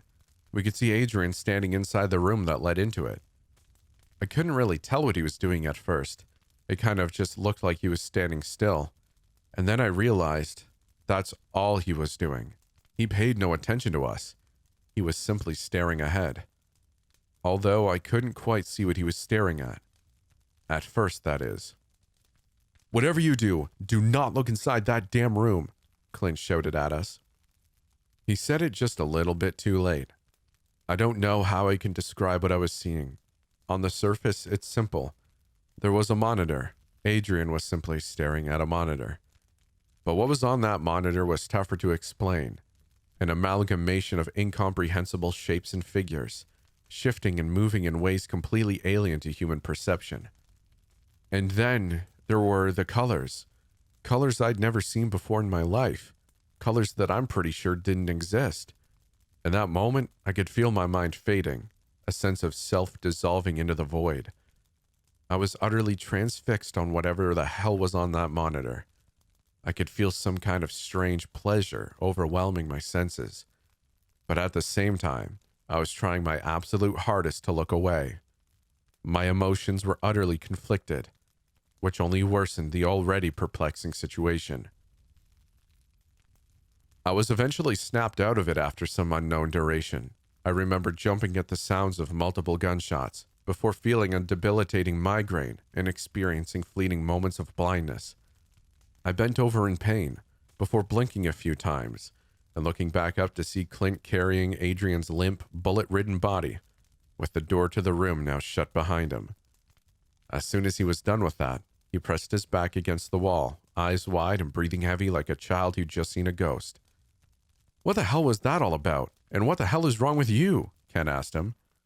I guess nobody else had gotten a glimpse of the monitor because they wouldn't have been asking that. I understood why that thing was far more dangerous than anything in this prison could have ever been. It was truly bizarre. The pleasure I felt from watching it was an immediate high. As soon as I was taken away from the stimulus, I was hit with an immediate jarring low. Not like the come down that coincides with taking dopamine-releasing drugs. It was like, one moment it felt like I understood something, as if that thing was letting me in on some kind of forbidden secret. But for the moments following, it felt as if my comprehension of the world had shattered entirely, as if my brain was trying hard to reject what I'd just learned, putting me in some state of existential dread. At least that's the best way that I can put it. That was the calamity, wasn't it? I said, still mentally reeling from the experience. Clint looked at me and nodded. But what? I could barely get the question out, but Clint answered regardless. Some things don't have simple answers. All that I know is that somewhere out there, in the vast expanse above us, there's something that we were never meant to see, something that we cannot cross paths with. But if it's up there, then we shouldn't have to worry about it then, right? What's with all this crap? And why the hell are we monitoring it? I asked. Clint sighed. Here's the thing. As soon as we found out about its existence, it found out about ours. In a way, we're linked to it. Every second that a human eye perceives that thing, it reciprocates that attention. If somebody looks at it for too long, then they're pretty much inviting it right over to us.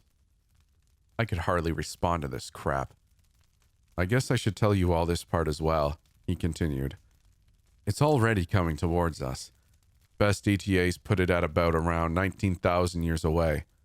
But after today, it's probably a lot closer now. He looked down at Adrian. This dickhead just shortened humanity's lifespan by a couple thousand years. And then he looked up at me. I saw you looking as well, he said. Lucky I snapped you out of it before you went insane. You probably just cost us about 50 years as well. Okay, Cale spoke up. Not that I'm following any of this, but how are we stopping this thing from arriving? Clint let out a dry laugh. That's what they've been trying to figure out. Why they've built this damn lab in the first place. It's funny, though. All of their research probably just brought it closer. Huh? Ken said. So that's the deal with the calamity? Wouldn't have been my first guess. Yeah, pretty wacky stuff, Clint said as he got up. Well, we better get the hell out of here. This place is about to be swarmed. Sure, but where the hell would we go? The moment we try getting off this island, we're getting shot at. Maybe it's better to just take our chances here and explain the situation, Cale said. No way we're staying here. Sandu, Ken, and Bella responded in unison. We better figure out something soon, Bella said. Getting out of here is going to be tough. It won't be tough. It's going to be impossible. What? The island's already surrounded. The cavalry is ready to pounce on any stragglers. They know about everybody who was supposed to be in here, and they're going to hunt down the ones who don't get accounted for. He paused for a moment. In other words, you guys will be screwed. And then he grinned. If I wasn't here. He took out a bizarre-looking cell phone and dialed a number. Hey, I'm done. He spoke into it. Come pick me up. Before we could ask any questions, a small blue portal opened up in the ground a few meters away from us. So, you can do it too, huh? Ken said. Yes, sir, Clint responded, but there's no monsters coming out of this one. Moments later, a well-built man with a heavy mass of a beard, who looked to be in his late 20s, popped out. What the hell, Clint? Where's your own damn transporter? Warden broke it. The man laughed. Oh, right. How was that, by the way? What do you think, Pete? I almost died. I'm surprised you made it out at all. That warden's a tough bastard. And you brought company, huh? He looked over each one of us before gesturing towards the portal. Well, don't be scared. Jump in. There were a few more objections, of course, mostly from Cale and I. Cale was still clinging on to his identity as some reprehensible criminal who belonged in this place, while I was crapping myself at the prospect of jumping into some blue hole in the ground. However, everybody else was raring to go. I suppose they all had their reasons. The kid looked like as if he was about to pass out, but he really didn't have a say in the matter. Sandy was just trying to get him the hell away from this place. I only ended up jumping in when I heard the sounds of boots on metal from above us. I'm not quite sure how to describe my journey through the portal. Disorienting, I guess. But at that point, my senses had become pretty dulled anyway. We were transported to the top of a metal tower, overlooking some desert-like expanse. The surface was crawling with ghastly creatures that looked to be some kind of coyote-scorpion hybrid, and they sure as hell were aggressive, constantly attacking, ripping apart and cannibalizing each other. At the edge of the platform we were on, there was a sniper rifle mounted with a stool at the bottom. There was also empty boxes of snack cakes and beef jerky packets strewn across the floor. Why are you hanging out in this dump? Clint asked him, looking disgusted at the sight below. Target practice, Pete responded. Remember the guy who we were supposed to kill in Paradise X? Couldn't hit him for crap, and then I nearly got my dick chopped off. Hold on. Are you just not going to explain where the hell we are? Cale interrupted, sounding somewhat exasperated. I mean, I thought what just happened was pretty obvious, Pete responded. We hopped to another dimension. Congrats. You're a jumper now. A jumper? Didn't Adrian say something about that?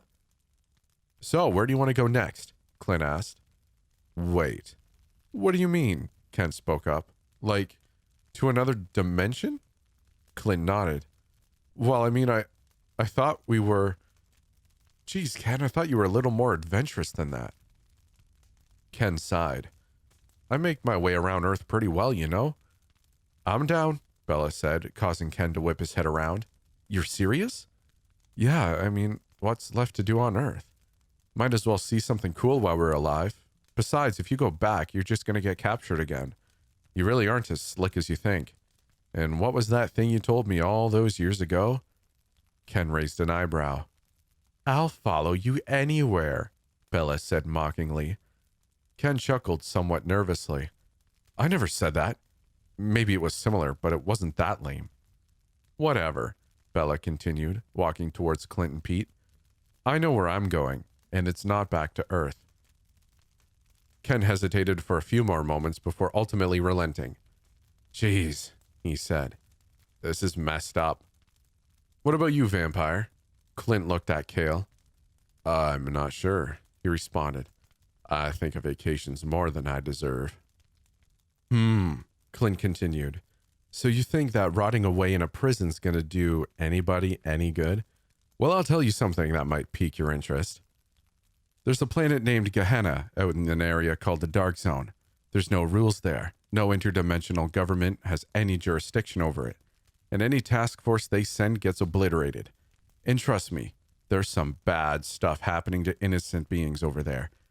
Crap that makes your blood boil just by thinking about it. It can't be helped, I guess. Nobody coming to take out the bad guys and stop the suffering. He looked Cale dead in the eye. Look, you're not the strongest, but you're strong enough to make a difference. Not to mention, you can get even stronger. Don't waste your life. Go and help those people. There's a militia of vigilantes called the Deliverance pushing back against the gangs and traffickers controlling that place. We can get you over there, and then you can go and find them. Join them. Tell them I sent you. It took a moment, but Cale ultimately relented to the proposition. Even though he was acting reluctant, I could tell that he was glad. He had a purpose once again, Now, Clint said, turning to face us, what do we do with you guys? AJ still looked terrified as he clung on to Sandu. Geez, Clint, as he fired another sniper bullet down into the massive creatures. You're getting kids caught up in your messes as well? Sandu sighed. Look, I appreciate you getting us out of there, but we need to go back. Clint and I both raised an eyebrow. What? They'll track you guys down for sure. That's a terrible idea. Maybe so, but it's out of my hands. I have one more thing I need to figure out. He looked at AJ. One more thing I need to figure out. For his sake. Trust me. Clint sighed. Fair enough. Well, you want me to come along? I asked. Sandu smiled at me. Nah, this is something we need to do on our own. Well, I responded, it's been a ride, man.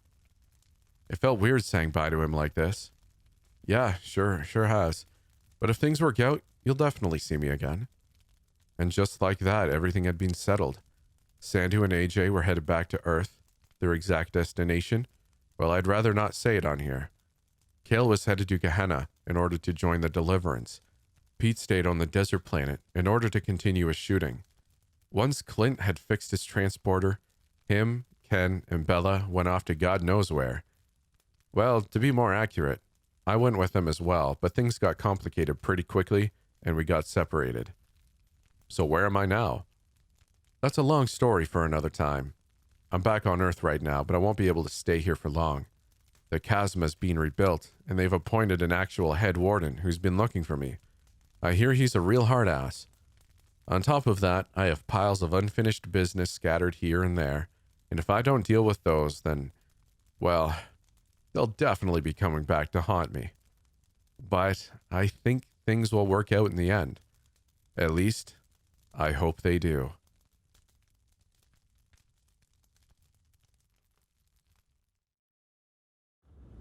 Thank you for making it this far. I'd like to encourage you to subscribe if you like my content. If you'd like to follow me and want to be involved in what I'm doing / talk to me, follow me on Twitter or Instagram. If you'd like an offline experience, check out the podcast, The Midnight Podcast. And if you're at all inclined, I've got some merch out there to be purchased if you'd like to support the channel. Thank you for listening, and we'll see you in the next video.